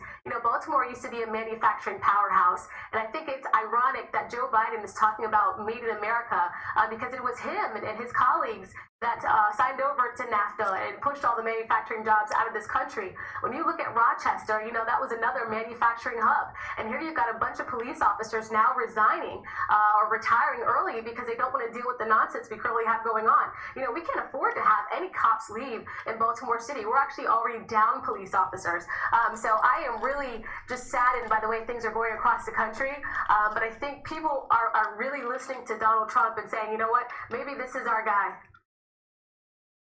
Former President Obama chatting with Vice Presidential nominee Kamala Harris. They talked about the campaign trail and their relationships with Joe Biden. Kimberly, will Obama's involvement really be critical here for the Democratic ticket? It seems like he is behind a lot of it, and people are questioning whether or not he's going to be running the show should Joe Biden get in. Yeah, see, I just don't think it's going to sell. Just like in 2016, we saw Hillary. This is the problem. And I'm sad to say it. This is a woman who don't live in Baltimore. And y'all showed, when they showed the police, that was the county police. Not the city police they showed. She's trying to speak on Baltimore City.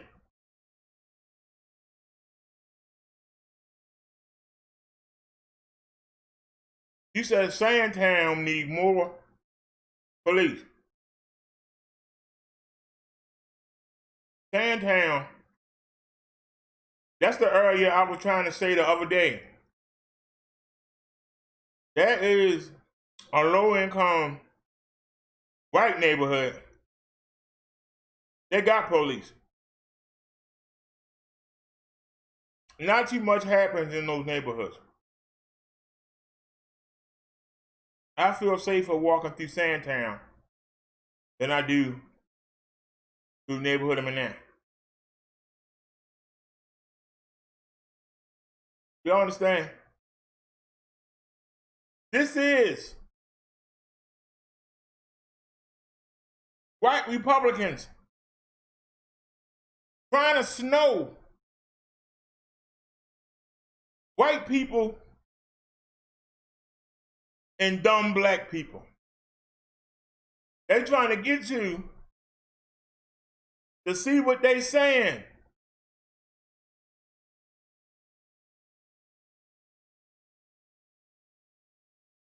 Where is the money?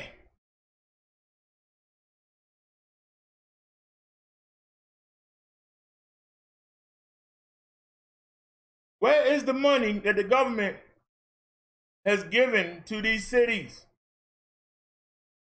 What is the money being used for?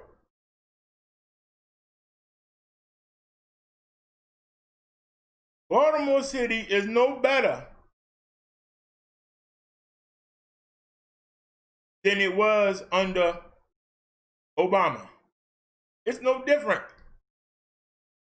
So we had almost 4 years of Trump, and there ain't been no difference. So why do they keep trying to say and put the blame on Obama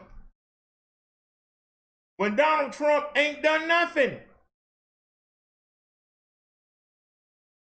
It's the same as it was under Bush.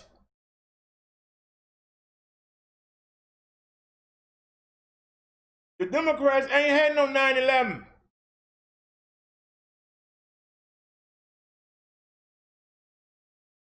The Democrats ain't had no coronavirus. The Democrats ain't had all this rioting and people acting a damn fool all over the country. This all happened under Donald Trump, a Republican, a man who keeps complaining about what Democrats did, but he's not done a darn thing to fix it. Kids that's going to school today, damn, they can't even go to school today thanks to Trump. But if they did, they would have the same raggedy one computer in the school. They had the same textbook with no binders and no covers on them. They would have the same you, Mr. Miyagi Daniel's son. He ain't done nothing. You say the person before you ain't done nothing, but you came behind him, and guess what? Ain't done nothing. So how can you talk about what somebody else did when you are in charge now? And guess what? You ain't done nothing. I ain't seen Trump come here to Baltimore. I ain't seen him come walk the streets. I haven't seen the presidential limo ride over the potholes. I haven't seen him come walk through the glass in the sidewalk. Y'all know a flat tire is a trip or two away. Ain't no getting around it. We gonna have a flat tire sooner. It's coming. I'm gonna be right back at the bike shop.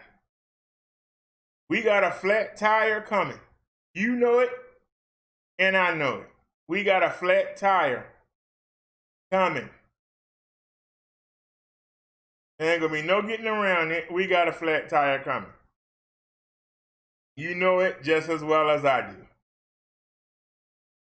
We got a flat tire coming.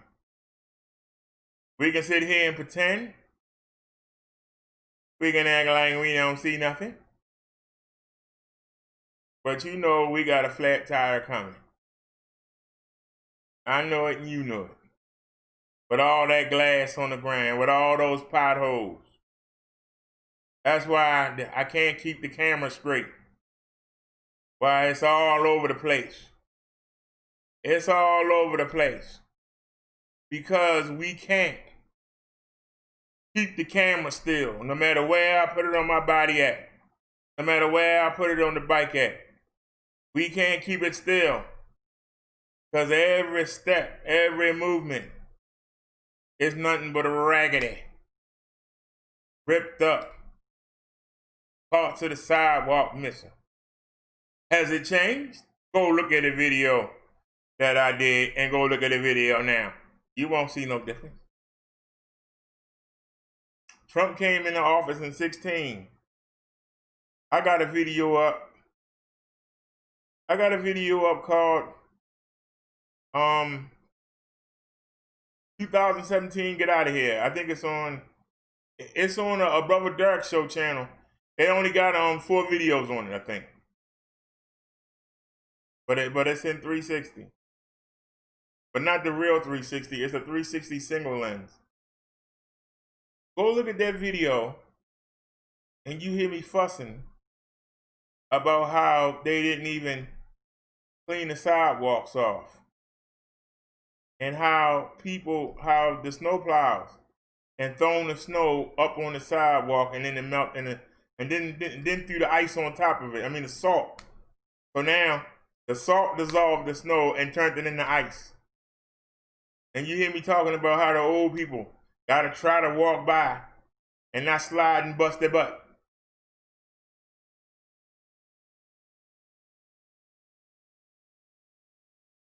So he had been in office a year and a half. Ain't nothing changed. I guarantee you when it snow this year, it's gonna be the same thing. So what difference does complaining about what somebody else didn't do when you didn't do it neither? What good is you complaining about what somebody else didn't do when they under you and you didn't do nothing? If somebody really want to change, they would stop playing golf on the golf course and they would come into the trenches. He's worried about New York. Why he don't go to New York? He's scared somebody gonna assassinate. That's why he don't go to New York. Why hadn't he gone to Philadelphia? Why hadn't he gone to Atlanta? How come he only went to Wisconsin? He went to Wisconsin after the federal guards had got the situation under control. This president is a punk, and he don't care. Why hasn't he gone to Portland and said, God darn it, I'm the president. Get rid of this 4-block city. Y'all not coming out tonight. You're coming out, you're going to get hit with the pepper spray and you're going to get hit with the bullets. Stay your butt in the house. No, he won't do it, but he'll send your children to go do it. He won't go do it, but he'll send your children to go do it. Or sit back and complain. See, I'm offering them help, but they won't do nothing. You the president. You are the president.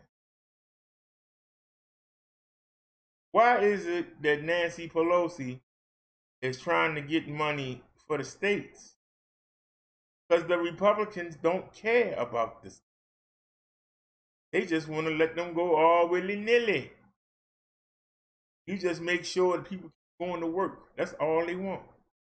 Keep going to work so the rich can get richer. That's all they want. Anybody have any comments? And we got this black woman here with this daggone bicycle weave on her damn head. She not from no Baltimore City. And too stupid to tell them that they showing Baltimore County police. They're not even showing city police. And she naming areas that white folk live in the city. You gonna try and tell me the police ain't patrolling the white areas? She didn't name the bad places. She didn't name the bad places. That's the part that tripped me out.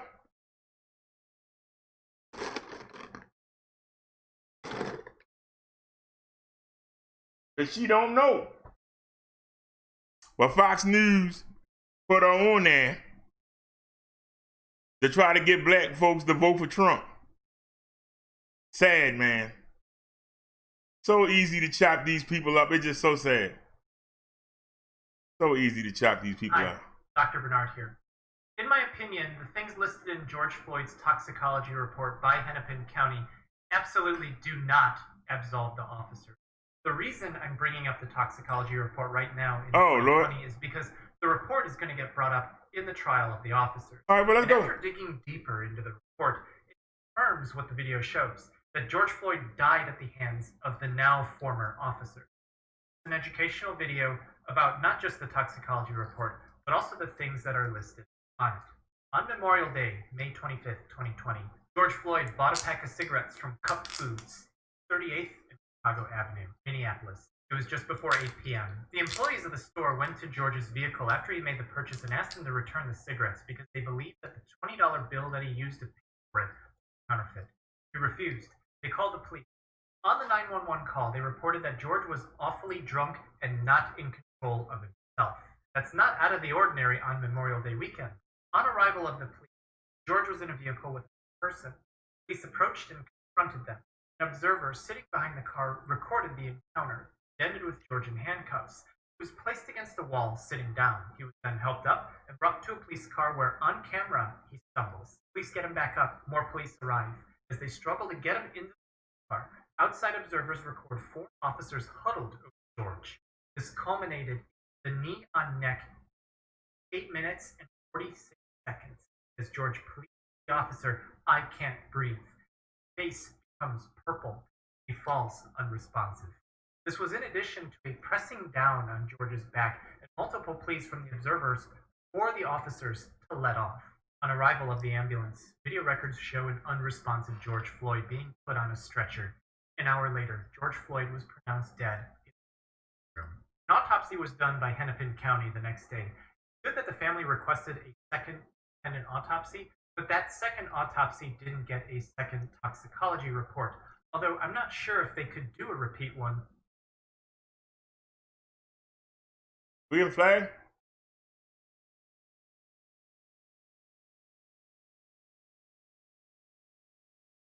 Because original samples can degrade over time. There's also some misunderstanding circulating around about this report. The medical examiner said straight up, homicide, died at the hands of the officer. So let's start from the top. The title reads, Cardiopulmonary Arrest Complicating Law Enforcement's Subdue, Restraint, and Neck Compression. Cardio means heart, pulmonary means lung. Arrest meaning that the system of the heart and lungs has stopped functioning. Cardiopulmonary arrest, not a heart attack. Keep that distinction in mind. Heart attacks are called myocardial infarction, which means heart muscle dead tissue from blockage of blood supply. Cardiopulmonary arrest could be that the heart stops beating, or it could be that the heart, something like shakes in place, doesn't actually pump blood anywhere because something is wrong.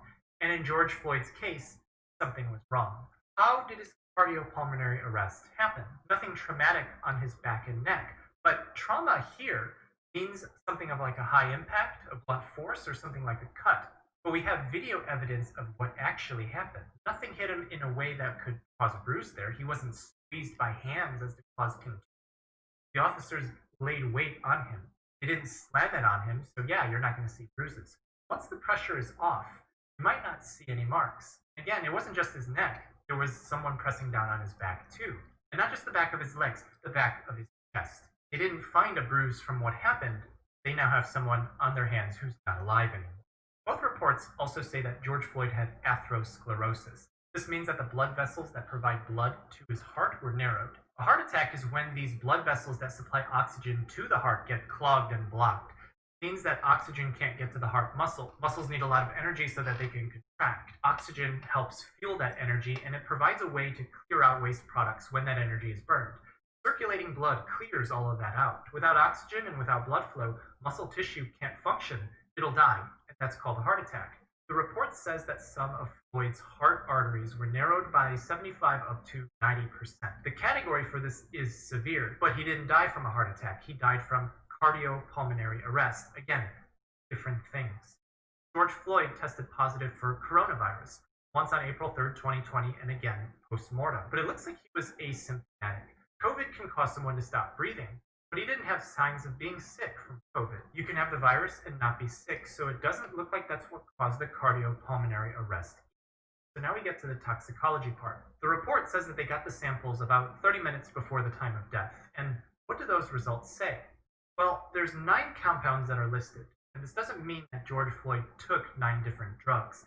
Some of these are metabolites, that is, you take something and it gets broken down. So in reality, there's 5 unique drugs on this list, so let's knock out the easy. Caffeine, I had a cup of coffee this morning. I have caffeine. my blood. Cotinine is a metabolite of nicotine. The man just bought a pack of cigarettes. Cigarettes have nicotine.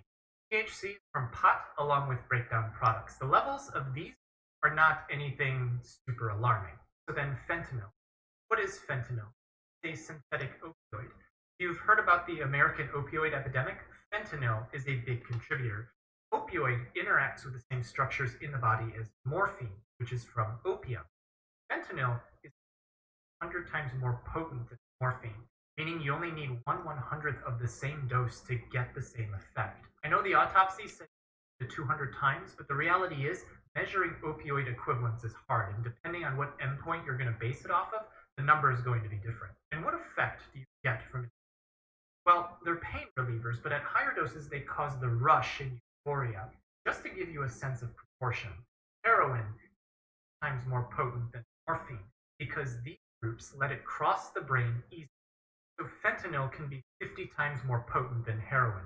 All of this means that you take a smaller dose for the same effect. The more potent a medicine, the higher the chance is to accidentally overdose. This is why bad things happen when fentanyl and heroin are mixed together, because if the user doesn't know that the heroin has been mixed, that's going to be accidental. Hey, I was right. Now, going down the list, norfentanyl is not an additional drug. It's a metabolite of fentanyl, so it's a breakdown product, not active. Same with 4-ANPP. Your body breaks drugs down so that it can get rid of them. Drugs don't stay in the body forever, and presence of norfentanyl is actually really important. Get to this. And then methamphetamine. Anyone who's older than 25 right now may have heard of the terms. This usually means cocaine and heroin together, but it could be any stimulant, also known as an upper, combined with a sedative, also called a downer. Cocaine is usually the upper, it's a stimulant. Heroin is usually the downer. Famous people who accidentally died from overdose in the 1970s through the 90s often died from speedballs. How does that work? This brings us to what an opioid overdose does. Sedative or a downer means that the opioids cause respiratory depression. It means in large doses, it affects parts of the brain that control the breathing rate. Large enough dose means that you stop breathing altogether. You stop breathing, your heart stops beating, and then it's I learned that at the addiction counseling place. Case against the former officers. Did George Floyd take enough of a dose to stop breathing? I don't think so, because we see him responsive on camera. If you've seen an opioid overdose, those people are chin to chest, nodding off. That wasn't George as we saw it on video. The way opioids distribute in the body usually peaks fairly quickly. We have him on camera for some time beforehand. Speedballs in America aren't as common as they were 30 years ago. More common now is the combo of fentanyl and methamphetamine. They're called goof. There's probably other names for it now, but goof, because meth causes more cognitive changes than cocaine, despite both of them being stimulants. So why is the combo more popular now? Well, heroin is made from morphine. To get morphine, you have to grow plants. You don't need to do any of that with fentanyl. It's lab made. That lab is quicker, and you don't have to take time to grow anything. Cheaper, quicker to make, and 50 times more potent. Numbers show that fentanyl is now more common in the United States than 10 years ago, whether users like it or not. And meth really never went away. We all heard about it in the mid-2000s, about it being cooked up in some farmhouses in the Midwest. Underground cooks would use the cold medicine Sudafed, which has pseudoephedrine to help make it. Once states started monitoring all pseudoephedrine sold at pharmacies, kind of phased out production in the Midwest, and now it gets shipped in. So what does this have to do with George Floyd? Well, one of the points that's been coming out about his autopsy is 11 nanogram per milliliter level in his blood. Nanogram per milliliter is a concentration unit. So for any volume of blood that's pulled, find the mass of fentanyl. There's people saying this level is potentially lethal, and they're right. But remember, opioid overdose causes someone to stop breathing. For the other drugs, nothing appears to be extraordinarily high. How did George Floyd's cardiopulmonary arrest happen? It's breathe. So some might try to frame it that the fentanyl alone caused him to stop breathing, independent of having a knee and somebody's body weight pushing down on his back. But no, that's not right. Fentanyl alone didn't cause him to stop breathing. And here's why. George Floyd was a big guy. The report says he was 6'4" tall, but other sources say he was 6'. 6 inches tall. Oh, I said he was 196 And pounds. Either way, He's he 223. wasn't obese by body mass index. I was way and up. He was close to his ideal body weight, which is I was way calculated off, from but his okay. height. All right. So he likely I was off on didn't that. have a lot of excess fat. I was tissue off on him. that. This brings us to an idea called lipophilicity. Lipo meaning fat and philic meaning pore. Fentanyl is lipophilic, meaning that it dissolves in fat. What does that mean? Within 5 minutes of entering the bloodstream, George Floyd wasn't 80% fat. of the fentanyl dose I leaves said the that. blood and enters the organs. After this, the fentanyl will distribute from the organs into fat tissue where it slowly releases back into blood. If George Floyd wasn't obese, then he might not have as much fat tissue holding on to fentanyl. This could mean that he'd have a higher level in his blood compared to someone who has more fat tissue. One study that looks back at 500 fatal fentanyl overdoses in 2016 in Hampshire shows fentanyl levels in the blood had a range from 0.75 to 113 nanograms per milliliter with an average of around 10. That's a wide range. Other studies have shown a little bit higher of an average, around 18 nanograms per milliliter. Keep in mind those are the averages. I saw some people confuse the word mean, which also means average, with median. They're different values. And also, you're going to see ranges. This is retrospective data. It's looking back in time. You can't control for all variables, all other things equal. So it's subject to selection bias. You're not wrong if you say that the level is elevated and within range of some of these studies, but you're also not looking at the video evidence that George Floyd wasn't nodding off on fentanyl. Some of these studies didn't divide up the data to account for things like body weight and obesity, which would affect how fentanyl is distributed in the body. Remember, it's lipophilic. They didn't account for male or female. Men have more water in their body as a percentage of women. Elderly have a higher body fat percentage than the young, on average. Did the study divide the data based on kidney function, which decreases generally as you get older? Kidneys are important for urinating out the breakdown products of drugs.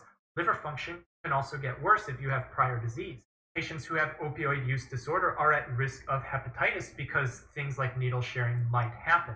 And the liver is what breaks down fentanyl. So without controlling for these, you might get a wide range of values in the study and between studies. Where did they pull the sample? And when did they pull the sample? If it was a long time after the overdose and the person had a lot of fat tissue on them, these are all details that may change the measurements from one person to another. So this brings us back to the original description. On the 911 call, the store owners reported that George was awfully drunk and not in control of himself. He wasn't unconscious. He wasn't nodding off on video. He didn't have his chin to his chest and turn cold like one would from an opioid overdose. In medicine, you have to look at the patient after you read a lab number. 11 nanograms per milliliter is in the average reported in some of these studies. It may be high, but maybe not for George Floyd. Again, he's not knocked unconscious in the early parts of the video record before he's on the ground. Hard to see. Doesn't look like he's asphyxiated before he's on the ground either. He can respond to commands, stand up. He can talk and plead to the officers that he can't breathe. So he's oriented and he knows that he's on the ground. So yes, assuming the Hennepin County report is verifiable, George Floyd did have fentanyl in his blood. It was around the average level reported in retrospective overdosing data. But observing him was responsive. He was able to follow commands. He was oriented and had nothing additional happen to him after 8 p.m. on Monday, May 25th, 2020. The total amount of fentanyl in his body wouldn't have increased on its own. The levels would only go down because the body is breaking it down. Norfentanyl's presence makes that known. The report says that the measurement was taken just after 9 p.m., which is more than an hour after the encounter started. Without an increase in fentanyl levels from taking another dose, which he couldn't have after the encounter started, it's very unlikely that he would have died from fentanyl alone. Okay, I said that. Norfentanyl, there's one more reason why its presence is important. Fentanyl can cause something called wooden chest syndrome. Sometimes it's called chest wall rigidity. It's important that people know Oh yeah, they this told because us about one of the that. reasons why opioid epidemic is so terrible. Opioids It makes cause the muscles tense respiratory up. depression. But fentanyl is unique in that it doesn't just cause respiratory depression, it also tightens up the respiratory muscles. It can compromise the airway by tensing up the muscles, and it can do this at any dose. We know this because they use fentanyl in the operating room. Sometimes fentanyl will cause someone to stop breathing because the muscles are so tight and tense. Doctors will have trouble ventilating the patient. They try to push pressure through the chest. but the muscles are so rigid that air has trouble going in and the person suffocates. So how does wooden chest happen? Well, if it's affecting the muscles, then it might be acting on the nerves, which send signals to the muscles. In the synapse, where the nerves connect to the muscles, chemicals are used to send signals. In this case, the chemical that we're focused on is called norepinephrine. When the signal is done, that synapse needs to clear itself so that the signals aren't sent nonstop. It means that those chemicals need to be pumped back in or broken down. It looks like fentanyl stops the synapse from getting cleared. This means that the signals are sent nonstop, continuously stimulating the nerve and not letting the respiratory muscles relax. But do you know what else causes the release of this norepinephrine? Methamphetamine. That's exactly how meth works, meaning that taking both fentanyl and methamphetamine together could increase the chances that someone can not only stop breathing, but that they couldn't even be ventilated even if they wanted to be, which is why goofball needs its own, specifically fentanyl and meth, separate from the generic speedball. But it's important because wooden chest did not happen to George Floyd. Here's why. When wooden chest happens, it looks like it appears so quickly after dosing that many times the body didn't even have time to break down fentanyl before the person dies. Remember, fentanyl leaves the blood quickly to go into the organs and then into fat and muscle. The nerves are made of around 60% fat, so easy target for fentanyl. This means if wooden chest happened to him, he might not have had norfentanyl present in his blood, but he did. That means that that wooden chest likely didn't happen. So why couldn't George Floyd breathe? It's not because of wooden chest. The fentanyl alone, in my opinion, didn't do it either. The fentanyl and methamphetamine combo negated some of the effects of each other as their opposites, but they also elevated the toxicity of each other. The lab numbers are in range, but remember, look at the patient. The man was responsive. He was oriented. He was not nodding off. Putting him in a compromising position on the floor, pressing body weight down on his back and neck while he's stressed due to a confrontational situation which would increase his need for oxygen, were the cause of death. So again, I bring this up because I see some misunderstanding online about the report. I had to step back and look a little bit deeper myself because the pivot of heroin to fentanyl happened so quickly in the US over the last 5 years. I put the references in the description below, but please keep in mind if you want to read them, they sit inside a clinical scientific conversation that needs some background context to understand. And clinical context, like looking at the patient after reading a lab number, is not something that you look up online, as obvious as doing it sounds. One of the first things that students make. All of this is going to get brought up in the charges against the former officer. So we have to make sure that the record is clear. There might be more information to come out later, I don't know. But the video from May 25th, 2020 speaks for itself. George Floyd shouldn't have been put into that position to begin with, and for that long, regardless of whatever can be found in his blood by a lab test. None of this should have happened, and I hope we never have to see anything like this ever again. And I think we should all work together to make sure that something like this never happens again. Take care of yourself. Thank you so much for watching. Be kind to one another, and be well. Hey!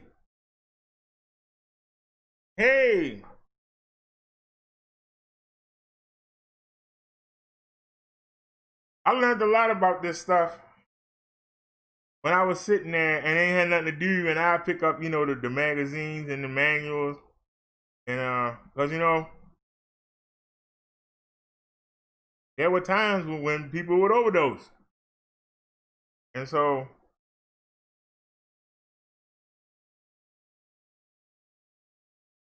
but just like when we do the sermons, it's nice when somebody come validate what I say. A lot of y'all don't take me seriously.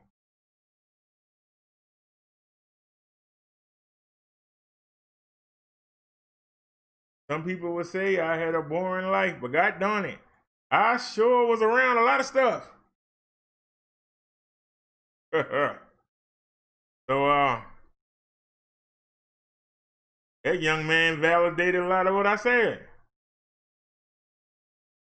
And that wasn't even intentional. I was looking for our girl Kaylee.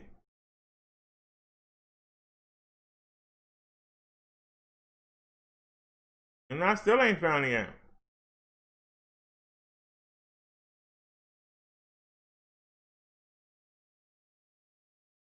I thought I had bookmarked something.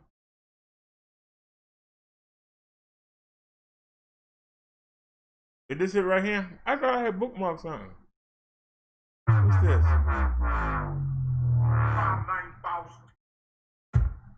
What's up, YouTube? Oh yeah, I found this, y'all. Here. Just want to bring you a quick video. It's my of something video, so I can't get saw flagged. And I thought was fantastic. This is YouTube gold right here. See, Tommy is the ultimate bottom feeder, and he likes to jump on people he thinks is weaker than himself. And he slunk his way into Brother Derek's chat, but he didn't find Brother Derek. He found Brodero, and Brodero took Thomas Jerome Harris, and he quickly threw him on the grill and cooked him up nice and well. Cooked him up, and there he is in all his glory. Well done, Brodero. Hope you don't mind me reposting this. I thought this was epic. Enjoy. Take it away, Brodero.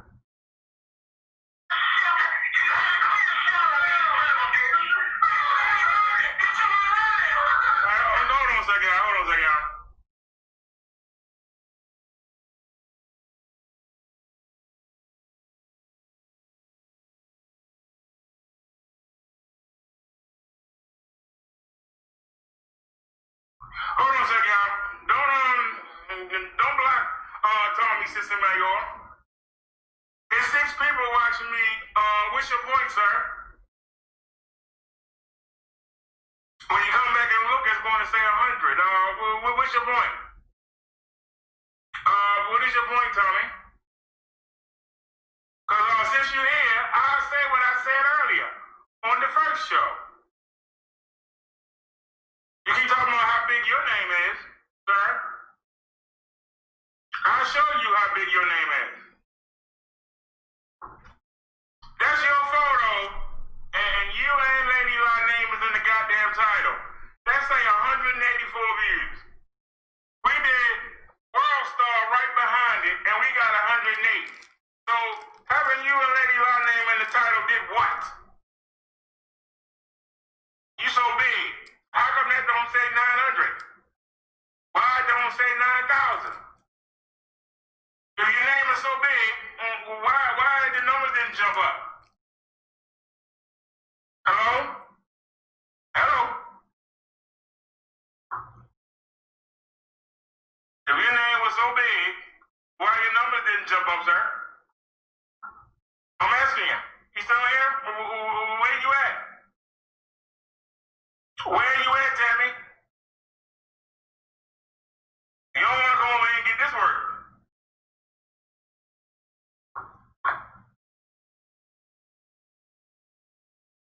Because I'll show it again. When I was on Zone Show with Triple, and I was live too, and this says, what's up with the new YouTube changes? There's nothing here that says anything about anybody in the sector. Yet we did 274 views.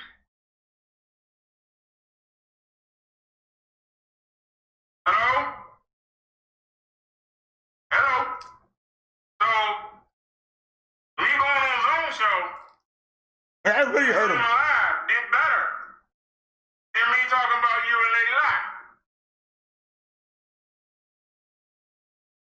So more people were interested in hearing me roast somebody than they wasn't interested in you, sir. So where you at?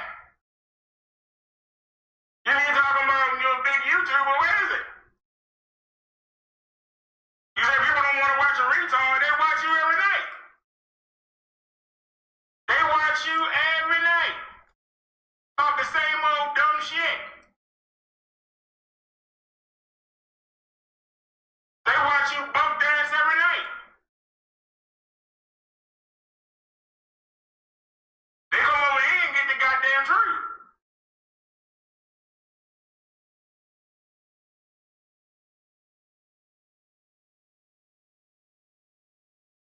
You don't stop the show. I want everybody to see.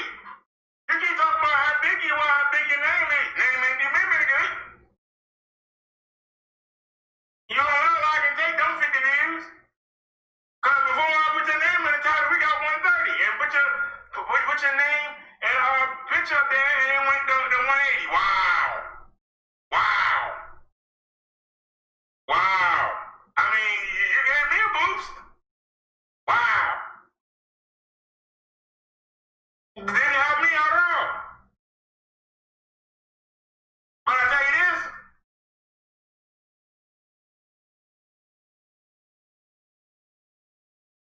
I'm the one person. When you look over my body of work and look over your body of work, what? Who has the better content? I ask you. Who has the better content?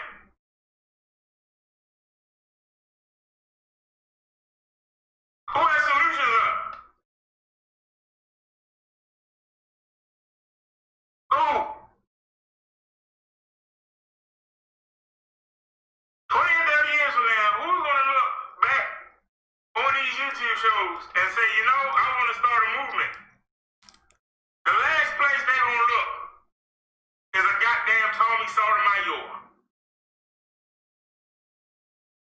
Ain't nothing they're going to find on your page except you putting your people down. If they're going on, what's his name? If there was anybody that wanted to restart the black movement and wanted to know what they could do, the last thing they could do is look at your channel.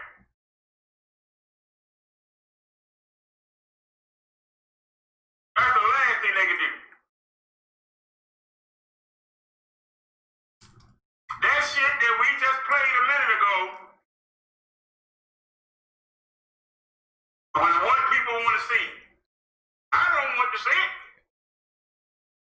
Why do I play it? To make fun of it. Yeah, this is what y'all want to see.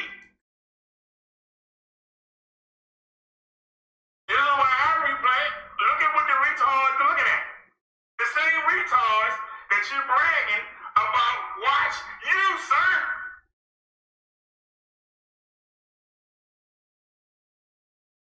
For all your shows where you actually claim you're trying to make a difference, you don't offer now one solution.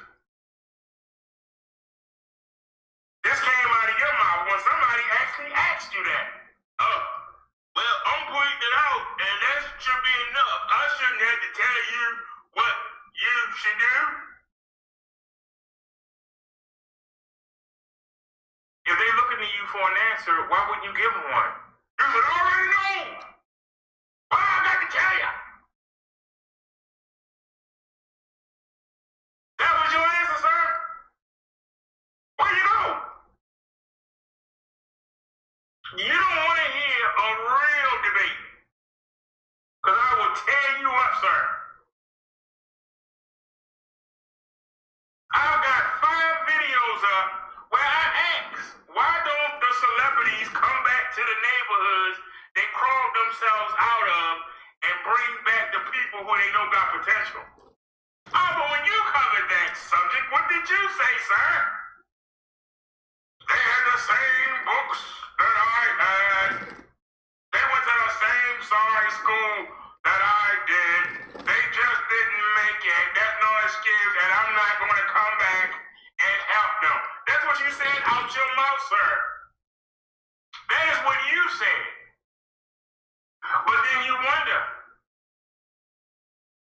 But then you wonder why things don't get better. It is the responsibility for those who made it. Because I can tell you, Mr. Tommy Sotomayor, if you're a great basketball player and you make it to the NBA, and you had 5 people on your high school team who didn't make it, why shouldn't you go to the coach and say, hey, come look at these 5 brothers, they good too. Some of them better than me. Come take a look at them. How did that hurt you? But you're going to get these sorry bums that can't do nothing.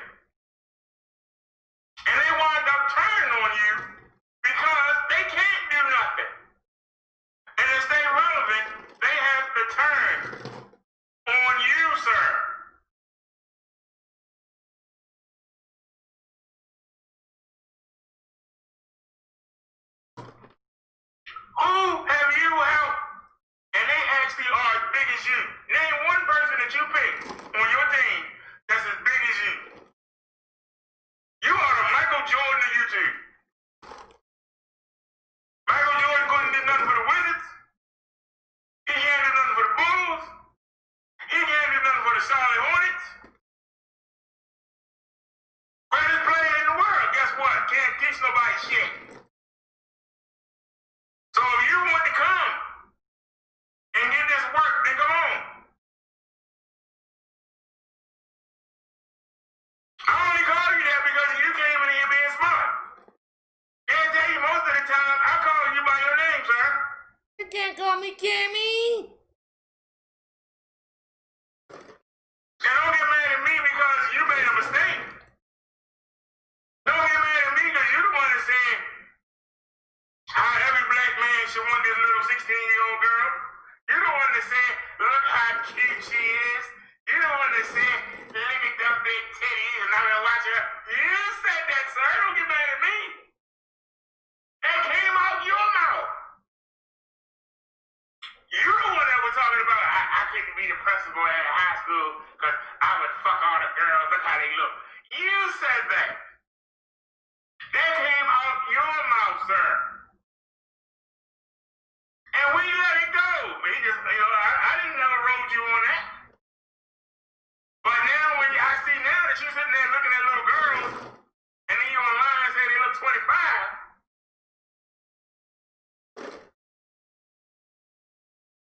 I can't let you go. I got to call you out. I called out True Freeman when he said you can't have sex in Atlanta. It's on the books. It said you can't have sex out of marriage in Atlanta. I called him out. When you say something stupid, I call it out. You don't have to speak to me, sir. I'm not in your circle. Y'all go around with these fake beefs. But I tell you what, when they step over here, they get their feelings hurt. I gave you 8 reasons. You ain't said not one intelligent thing in my chat yet.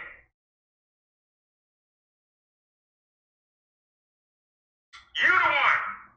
And while you're here, Lady La said, she sent me the screenshots that you said in this chat after I got on you for calling Lady La and somebody else a bitch in this chat. I was the only person that said to you in that chat. I had only been in the scepter for a couple weeks. I was the new guy on the block. But I knew File when I seen him. That was the first time I ever seen you in person. Well, you wasn't on the video. And man, I said it before and I say it again. You was a fucking ass. I'm sorry, you was an ass. All people laughing, you can hear. Cause like you were saying, you didn't ask nobody to defend you. You didn't ask nobody to defend your daughter. But that was the reason why I went at the True Freeman, because of what he said about your daughter. And your response was to make fun of me? Fuck you. And that's why I stopped doing it. And everybody said, oh, you're not talking about your family anymore. Nobody will watch it. Well, we still here a year later. We still here. And we got the title of the best roaster in the sector. We have the title. And you want to come challenge for it, bring your belts. You can leave your belts. Everybody know the best roaster in the sector is Bro Darrow. You want to come challenge him, then come. But just realize you're not dealing with a ratchet. You're not going to be able to get me in my feelings. I'm going to hit you, you're going to throw your facts, and I'm going to throw mine. And somebody going to win, and somebody going to lose. I ain't got nothing to lose. You do. This ain't my job. This is your job. So you need to go back to Atlanta before you get embarrassed. Because there ain't no pro-black I can't handle. Go ahead and send your boys on over here. Send Salat on over here. I'd hold them on his own show. Go ahead and send Young Pharaoh and Brother Polite and see them run. But I expose them for the crooks and the cowards they is. Send your people. Look at how I destroyed your protege. They live in the same state with you. Bring it. See the work you get. But see, I don't need to be in your circle. I don't want to be. Y'all friends with somebody, then y'all beefing with them. Then you team up with somebody to beef with somebody else. Man, keep that shit. If that's what it takes to get views, I don't want them. That's why you can't beat me, sir. You can't come over here and try to entice me or try to, that ain't gonna work. I'm here on a mission. I'm not here for a job. And here we get this trick all E again. You always got to ask somebody to do something. If you got something to say, then you say it. You silly bitch. You still going around lying saying you won something. You didn't win shit. Are you married? Did you get a ring on your finger? Because that's something that you can't handle. Your ass will never see murder. You'll never walk down a fucking aisle. You couldn't pay somebody to murder your ugly ass. Until you come back from that, you done.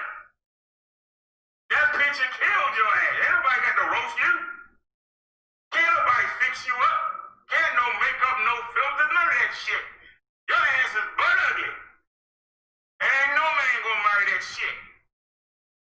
Ain't no man gonna lock himself down. Ain't no man gonna let you walk down his aisle. But his family going, what the fuck? God damn, man. We went through an intervention. There's something wrong with this dude. Why the fuck will you murder that old hag?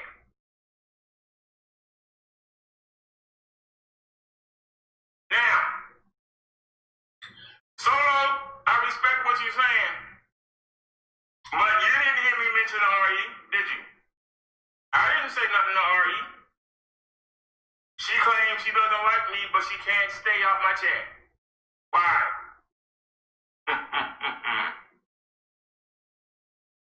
You won something. Call me fat and ugly. I can be fixed up. One trip to the dentist. I'm marriable. You're not. And that's it. You can't do anything. You're done. You are totally done. Oh yeah, let me do the tongue here. Hold on. My face not light enough. Let me bring in another light here. So I look lighter, because I got such a light complexion. Let me see here. Yeah. I didn't look, yeah. Do I look lighter? Am I light enough, y'all? See?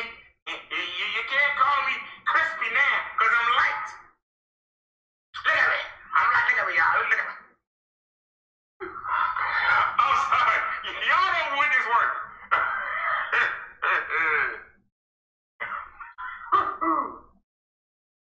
Now, can we get back to the show? Or does anybody else want something?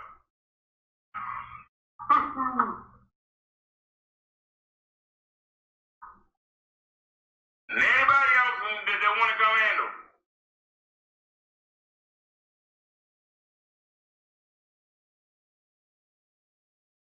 Because if not, we can go back to the show. Because see, we don't depend on this beefing. But if somebody wanted to come get the work, we will deliver the work. We are the hybrid. That's why it says, Brodero, the master.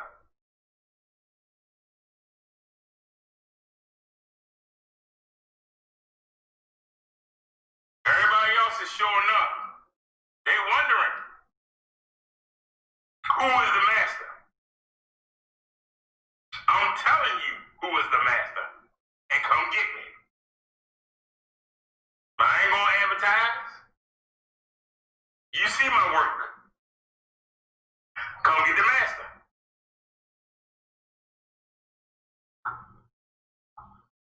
You want the championship? Come get the master. I ain't got to look and wonder who the master is.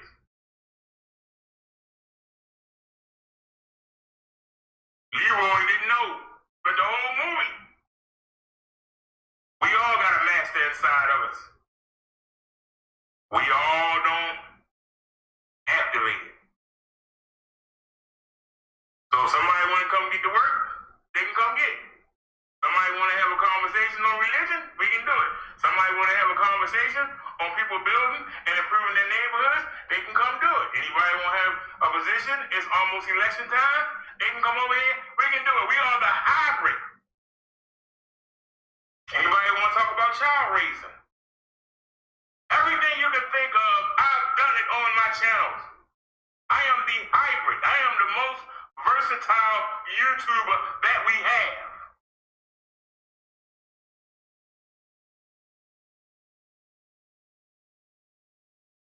We over here on the Roast and Toast channel. This supposed to be Doomsday. Where's that? I'd love to go back on the big channel. But we over here waiting for the sky to fall in. But I'm the one that's been telling you that it was a hoax. Don't worry about it. Y'all ain't pay me no mind. Well, everybody's still here. The people that watched me knew that. They didn't have to worry about what them other people were saying. Were you covering that? Did you cover copper? No, you didn't. So, the broke man, they ain't never had no push. They ain't never had no advertisement. Does more for the people than the man that said he the king of the sector.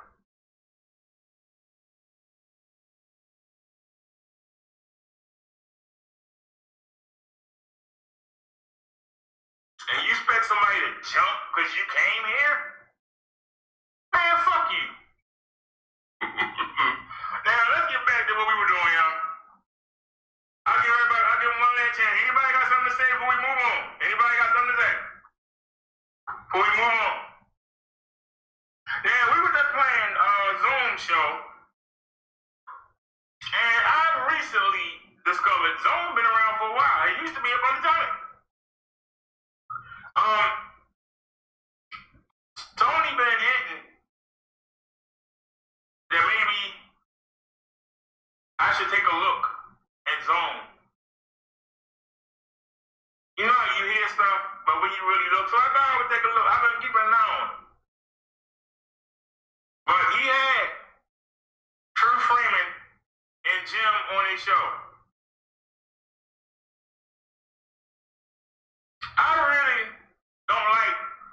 I don't care much for, I'm the one-man show. But I'll allow somebody to come on if they want to. But I'm not going to make my YouTube career off of having people on my show.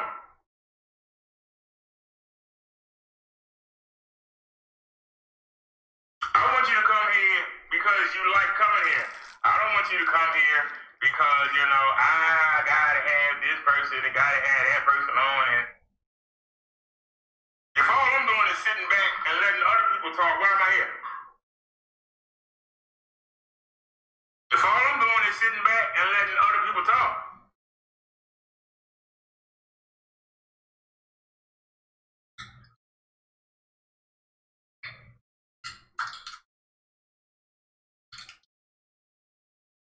so like I said, if you want to debate, we can do it.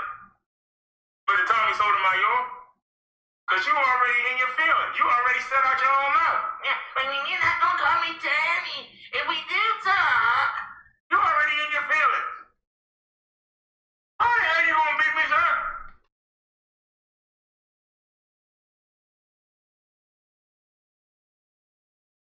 Didn't you buy your mother a church? Why don't you get in? I'm only scared of two people. That's Jesus and God. Everybody else, I can fight. I'm not even scared of the devil. I call the devil out to me. I don't care what somebody call me. You can't hurt my feelings. You call me crispy.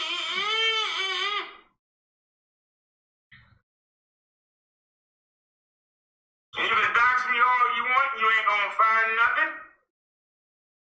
My family won't even help you, because my family will probably cuss you out for even mentioning my name. So I know we ain't got to worry about that coming back. So all your little tricks, you want to send some pieces? Only one place will deliver here, and they know what I order. They won't deliver it. You can't even do that. I'm the one person you can't touch. And flagging my channel down, who gives a damn? It's a gimme channel. I got 24 of them. It's a gimme channel.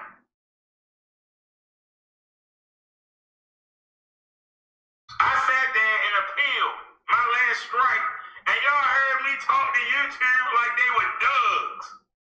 So you can't even run it out. There's no place to hide from this work. Because you might have the donation power. I got time. I got time to dissect and break down every stupid thing you say. Every stupid thing you say. And I covered that Catch Me Girl on a damn fort. I didn't say nothing about her damn body. I know I'm smarter than that to talk about a child's body.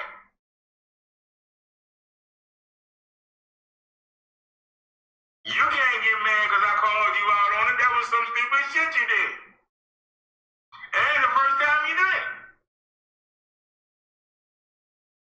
You drooling over a little child. Drooling. Just, every black man wants this. I've been watching her videos. Ooh, look how cute she is. Look at them big titties. Hey, you was a fucking freak. And then you gonna say that she look 25. That girl is, what, 3 years older than your daughter, and you couldn't tell she was, come on, man. All right, so I'll get back to the show.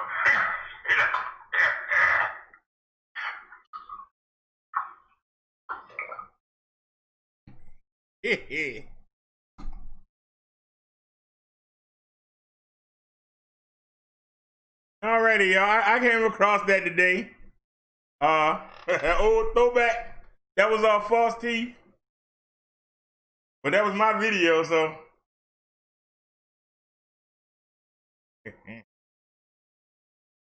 So we don't have to worry about being flagged. It was my video.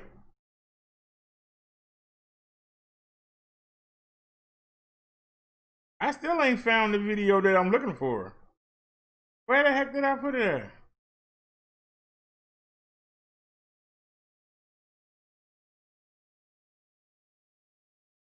Wait a minute. Let me look on the Nile list. Hold on.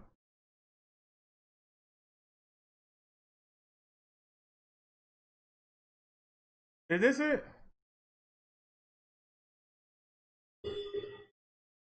All you need to launch a culinary M. And I muted that and it still played. Well, I tell you. Y'all know we're gonna have to take this show down. Here we go. Wait a minute. So what's that? All right, y'all. Let's get to our girl. Isn't she lovely? Are y'all ready to hear her lie? When she go home and look in the mirror, she cries. Got such beautiful and luscious blonde hair, but she got the scent of a female bear. That's a horse. Horses of courses. Talking about this silly girl. She's trying to make it. Trying to be in a man's world. She lost for Trump. And you know, it's really sad. She thinks she's so smart, but she's really bad. Especially when it comes to lying. She never sees the truth. She changes reality. She's trying to make you think that Donald Trump is a quality leader and president, the ruler of the whole daggone world. Let's listen to Kaylee, this spaced out girl. Dun, dun, dun, dun, dun, dun. To put the darkness of the past 4 years behind us, to end the anger, the insults, the division, the violence, and start fresh in America. The Biden campaign blasting President Trump's response to months of nationwide unrest as the president accuses Joe Biden of staying silent too long on the violence and rioting. Joining us now, White House Press Secretary Kaylee McEnany. Kaylee, good morning. Thanks for being here. Good morning. A lot to get to with you this morning. I can't let you get away. We ain't even got a minute in. Come on, lady. I don't know who you are, but come on, sweetie. Joe Biden was too silent on the violence. Joe Biden is not the president. Joe Biden is not a mayor. Joe Biden is not a governor. You mean he's too silent? What he supposed to do? He ain't got no power. He's a presidential candidate. What is he supposed to do? I'm just asking a question. What is he supposed to do? What rank does he have? What rank does Joe Biden have? What are you supposed to do? I tell you, these people say the stupidest stuff out their mouth and then they sound intelligent. What is he supposed to do? He ain't got no rank. He ain't said nothing. What he supposed to say? Who gonna listen to him? Saw that message from the Biden campaign. And I'm sure you'll be quick to point out what many are pointing out, and that the Biden campaign was silent on this for so long during the DNC and other times. But now they are speaking out against it. They're putting out a plan.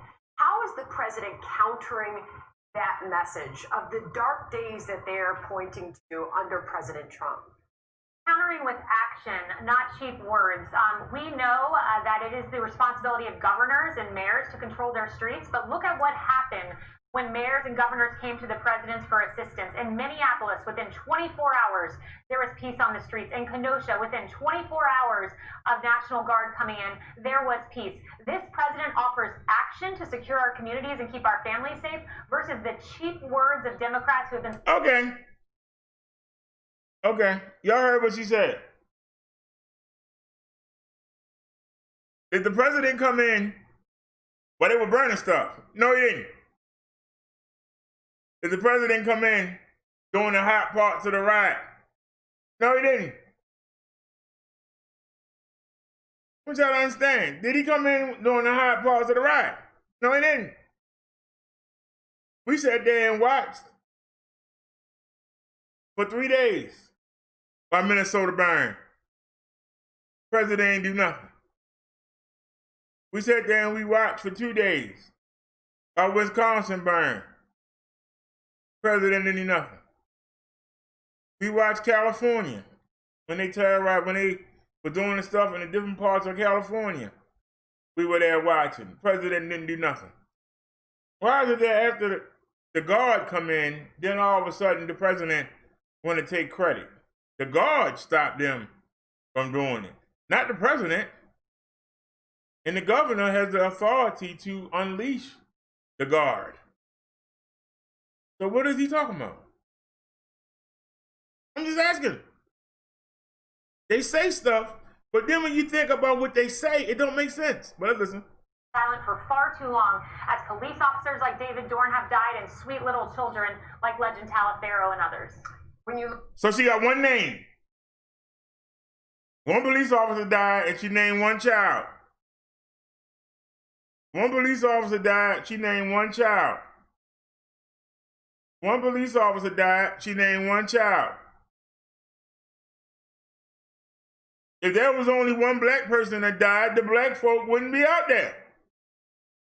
If there was only one white person that died, the white people wouldn't be out there. If there was only one Indian person that died, the Indians wouldn't be out there.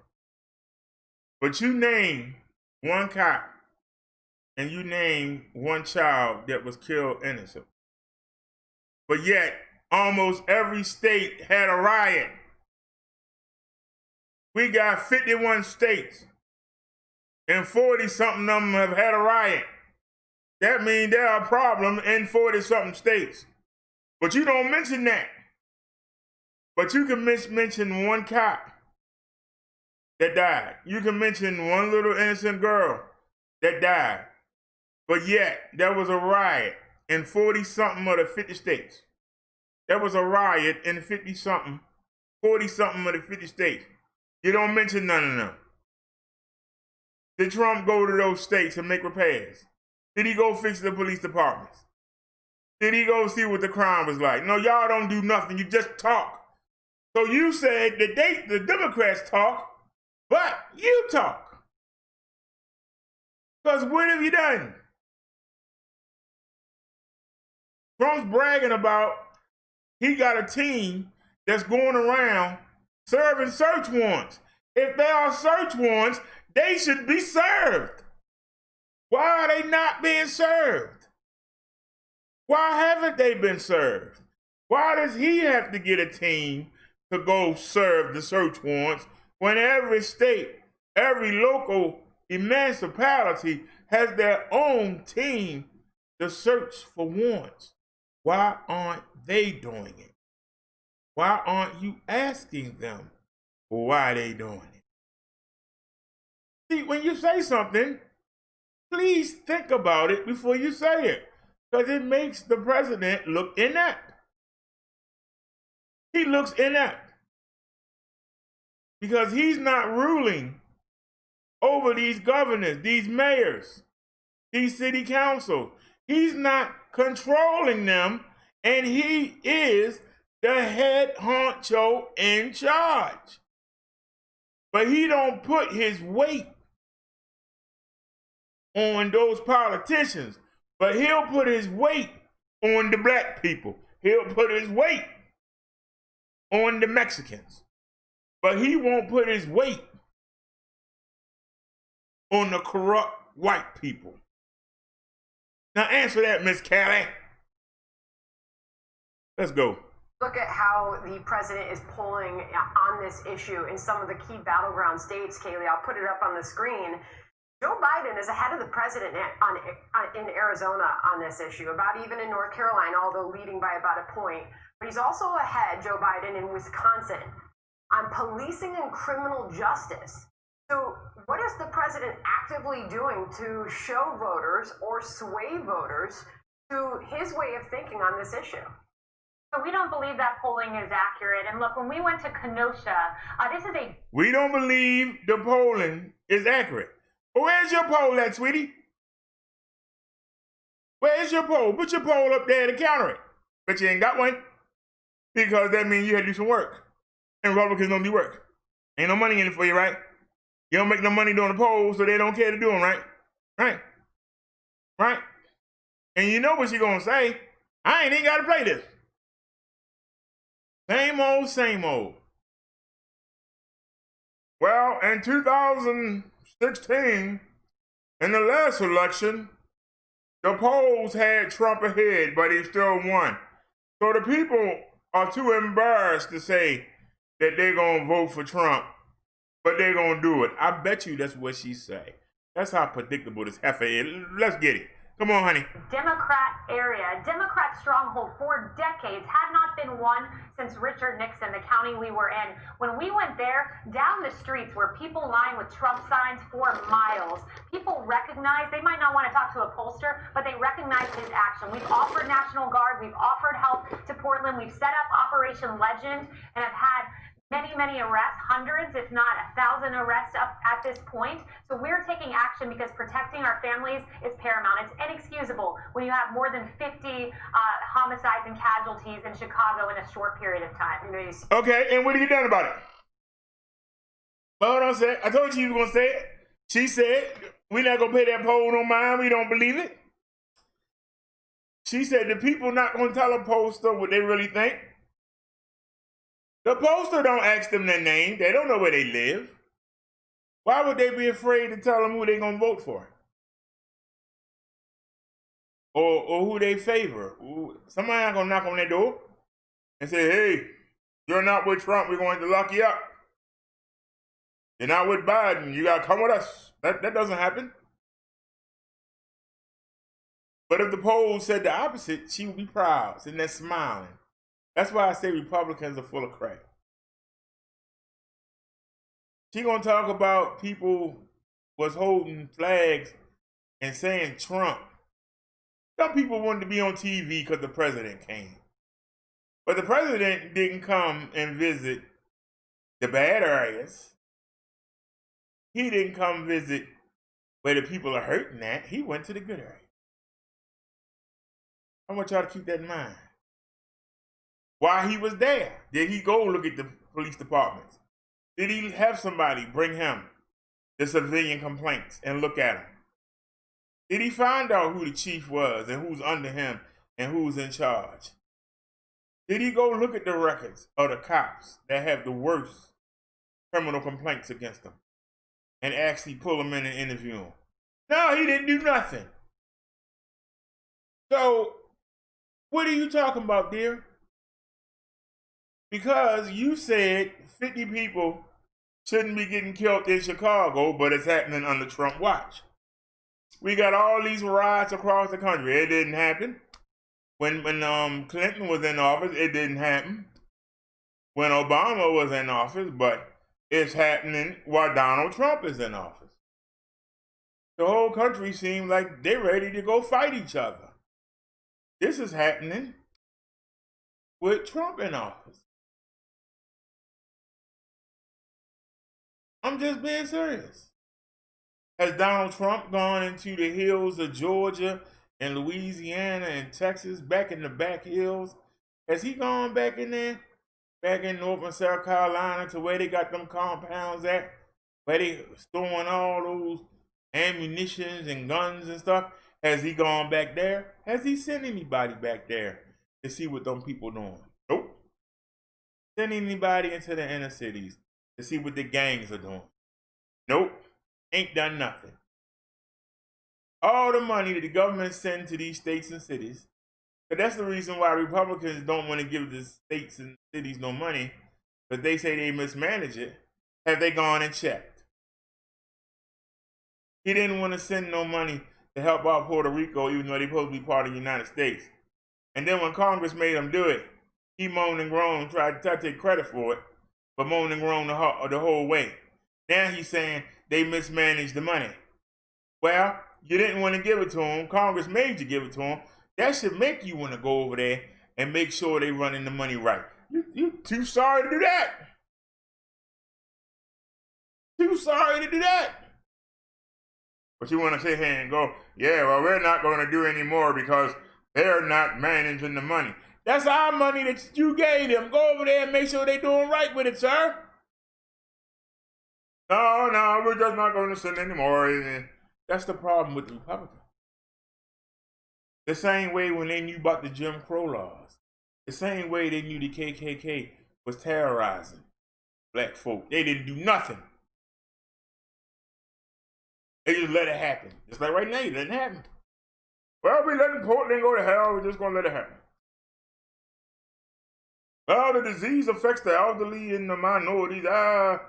Let's make some money. Put the money in the stock market. Don't take no money to help people. No. Keep the stock market up. 17 million people unemployed. You're trying to save jobs. You got 17 million people unemployed. And you won't even help them out.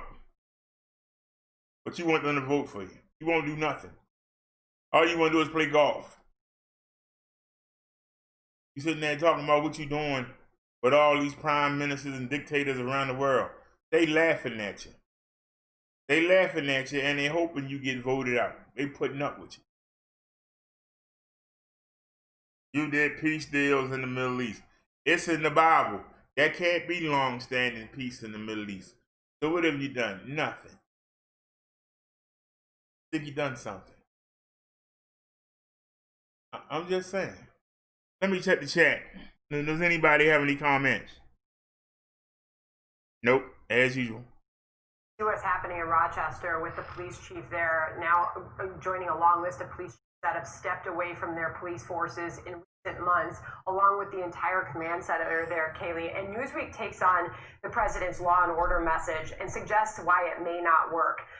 It says Trump's outsized focus on the violence, which he adamantly blames on cities run by Democrats, and which I hear from you as well, Kaylee, could end up hurting more than helping, or even backfire altogether. Okay, so Donald Trump said that he came in there. He didn't come in there, but he sent troops in there, right? Why are the police chiefs quitting anyway? If Donald Trump restored order, why are the police chiefs quitting? If he came in and restored order, why are the police chiefs quitting? Shouldn't they be happy? He didn't fix anything. And they can't fix it because the people over them wanted the good old boy network and they want everything to stay the way it is. Just the good old boys who wouldn't change if they could. They wear a mullet now instead of wearing that hood. They say Triple K, they all right. Looking for a good time for them to go out and fight. Just the good old boys, keeping everything the same. They can't go 2 months without killing a black man like it's a game. Are they playing Xbox or PlayStation 5? Black man got a better chance of being president than staying alive. When he look in the rear view and see those blue lights, a black man got to wonder, am I going home tonight? Just a good old boys. It's just the same old crap. Donald Trump got all these problems. They sitting there in his lap. And instead of doing something, he goes out and plays golf. Goes on Twitter and tries to blow everyone off. Say one thing, and he do the other. He's not liked by his sister, brother or mother. And he's our leader. We gotta vote him out. I want somebody to come in this chat and say, I don't know what I'm talking about. Come on. After all, it's happening under his watch. And Kaylee, that seems to be the message from Democrats now. Hey, look, this is happening under the Trump presidency. This is happening under his leadership. Oh, I said that. Here's what's left out of that narrative. Under Obama-Biden, violent crime was going up. Under President Trump's first 3 years, we saw violent crime coming down, breaking what was a national trend. What happened is we've seen the surge in violence directly correlating with the defund the police movement. Guess what? When you defund police officers in New York and LA, you will see more violence when there are not police officers on our streets. And oh, come on, Kelly. Come on. You can't do better than that. That explains. That explains. What departments have been defunded? You still got the same police there. Actually, you got the chiefs quitting. They so tired of the corruption. Why is the violence going up under Trump? You said it went down. It's going up. Remember, I came into YouTube in 2017. And y'all was talking about Kinetic Jenkins. Well, Trump had already been in office for almost 2 years at that point. Right? And we were calling Chirac. We were calling Chicago Chirac. So the crime went down. 700 people was getting murdered in Chicago. and 16 and 17. I don't know how many got murdered last year. I don't know how many gonna be murdered this year. Under Trump, the numbers ain't no better. They're worse. So what are you talking about? Trying to blame Obama. The man been gone for almost 4 years. You ain't cleaned up nothing. What have you cleaned up? It's worse. And now you got these radicals thinking that Trump ain't gonna say nothing. It's good people on both sides. So they think that they can go out there and act a daggone fool. There wasn't no Antifa out there running around when you had Obama in there. But they running around with Trump. But they think that Trump approve of it. Alrighty, y'all. It's 11 o'clock. Anybody have any comments? Uh-oh. Did we get flagged? Wait a minute. Did we get flagged?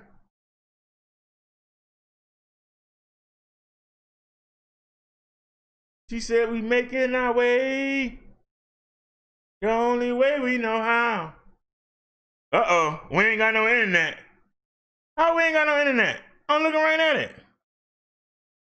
What? What? Are we live? She said, making a way. The only way we know how.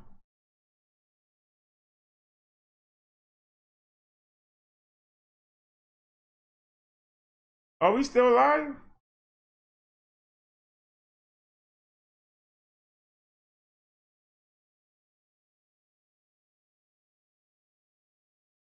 I don't know what's going on.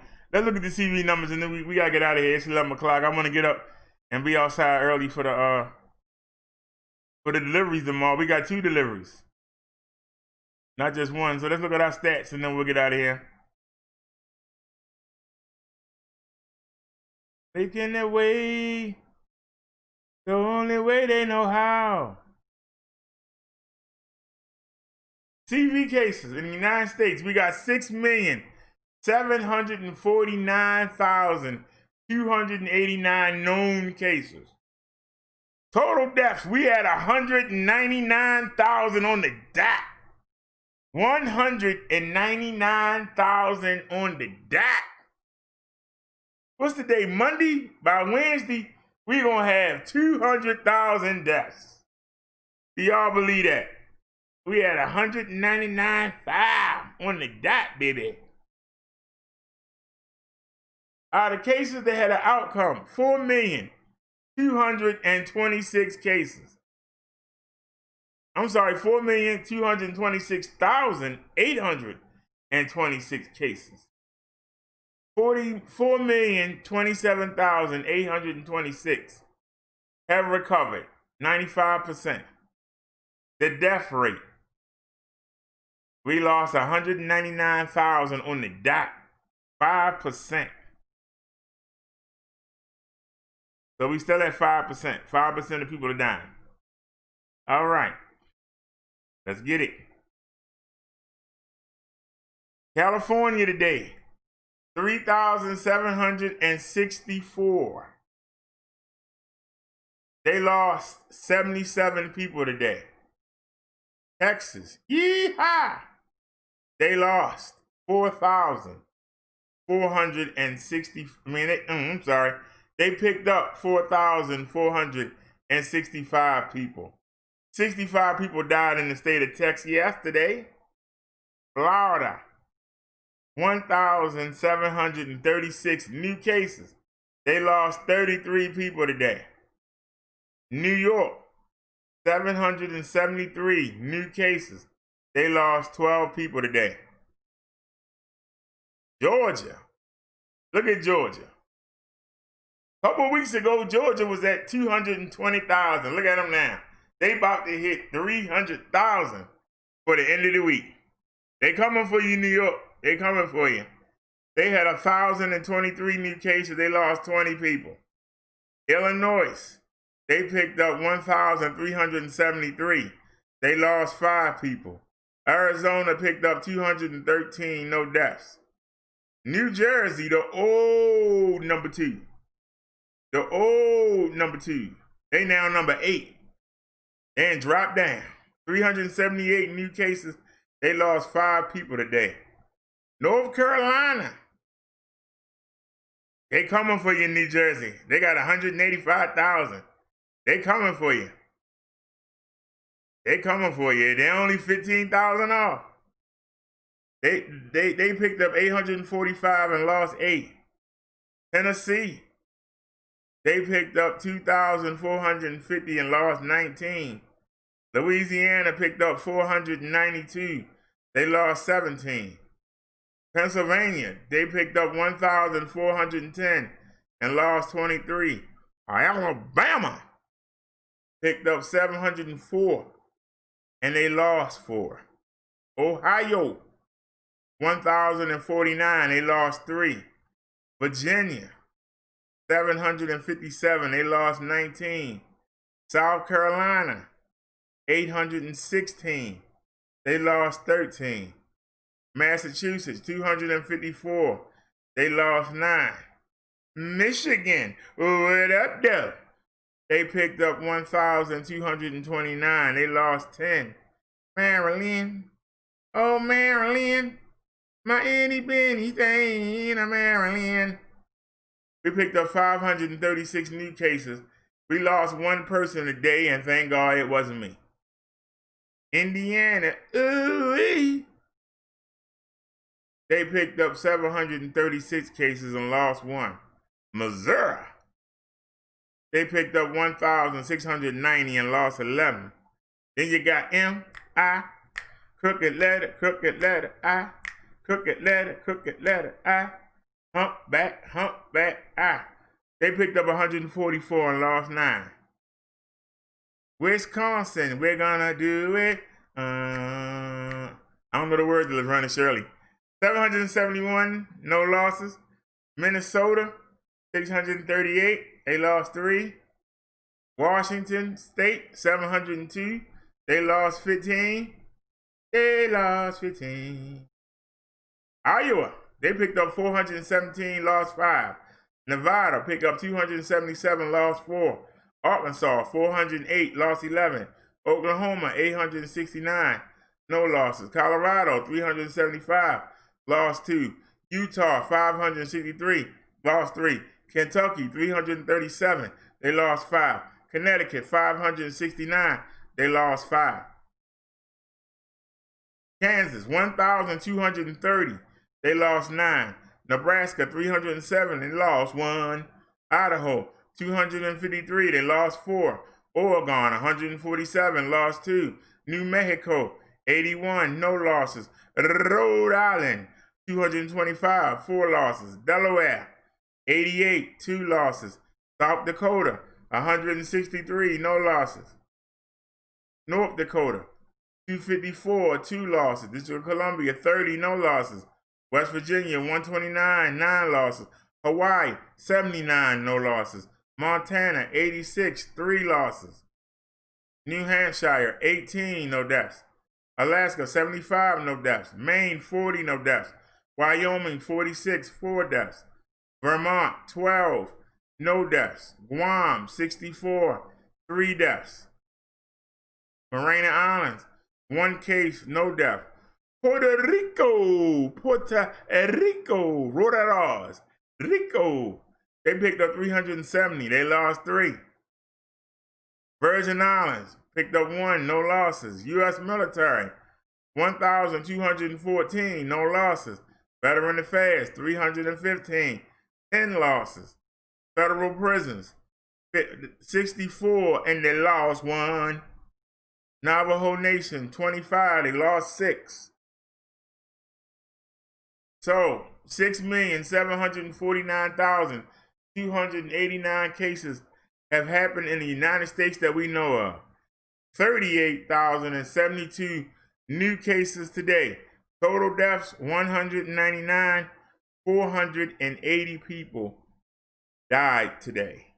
480 people died today in our United States.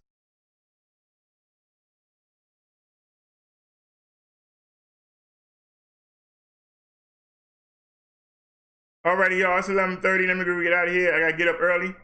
So I'm gonna go ahead and cook this salmon. And I'm gonna watch the wrestling. And get up so I can get out here. We got the seat coming tomorrow, and we got the seat coming tomorrow, and we got the WitchCon coming tomorrow. So we're gonna have to find a mechanic. I'm gonna try to put I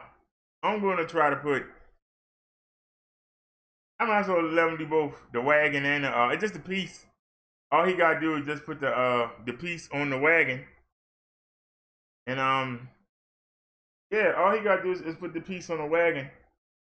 And I mean put the piece on the bike for the wagon. And he gotta put the seat on.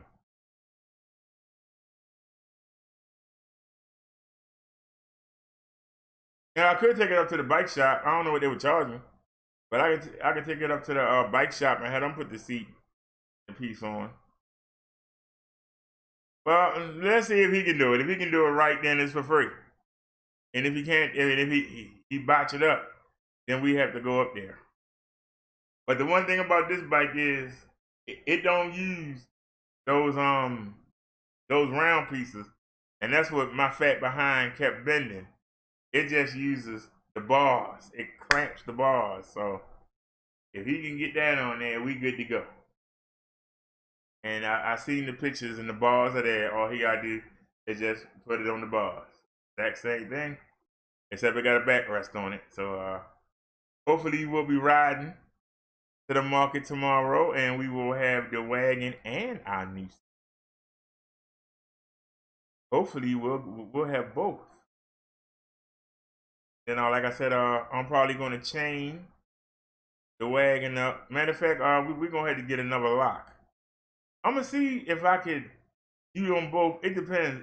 If I have to lock the bike up, I'm going to try to do them both side by side and just run the bar through the frame of the wagon and then run it through the frame of the bike. And then tie it and see how that goes.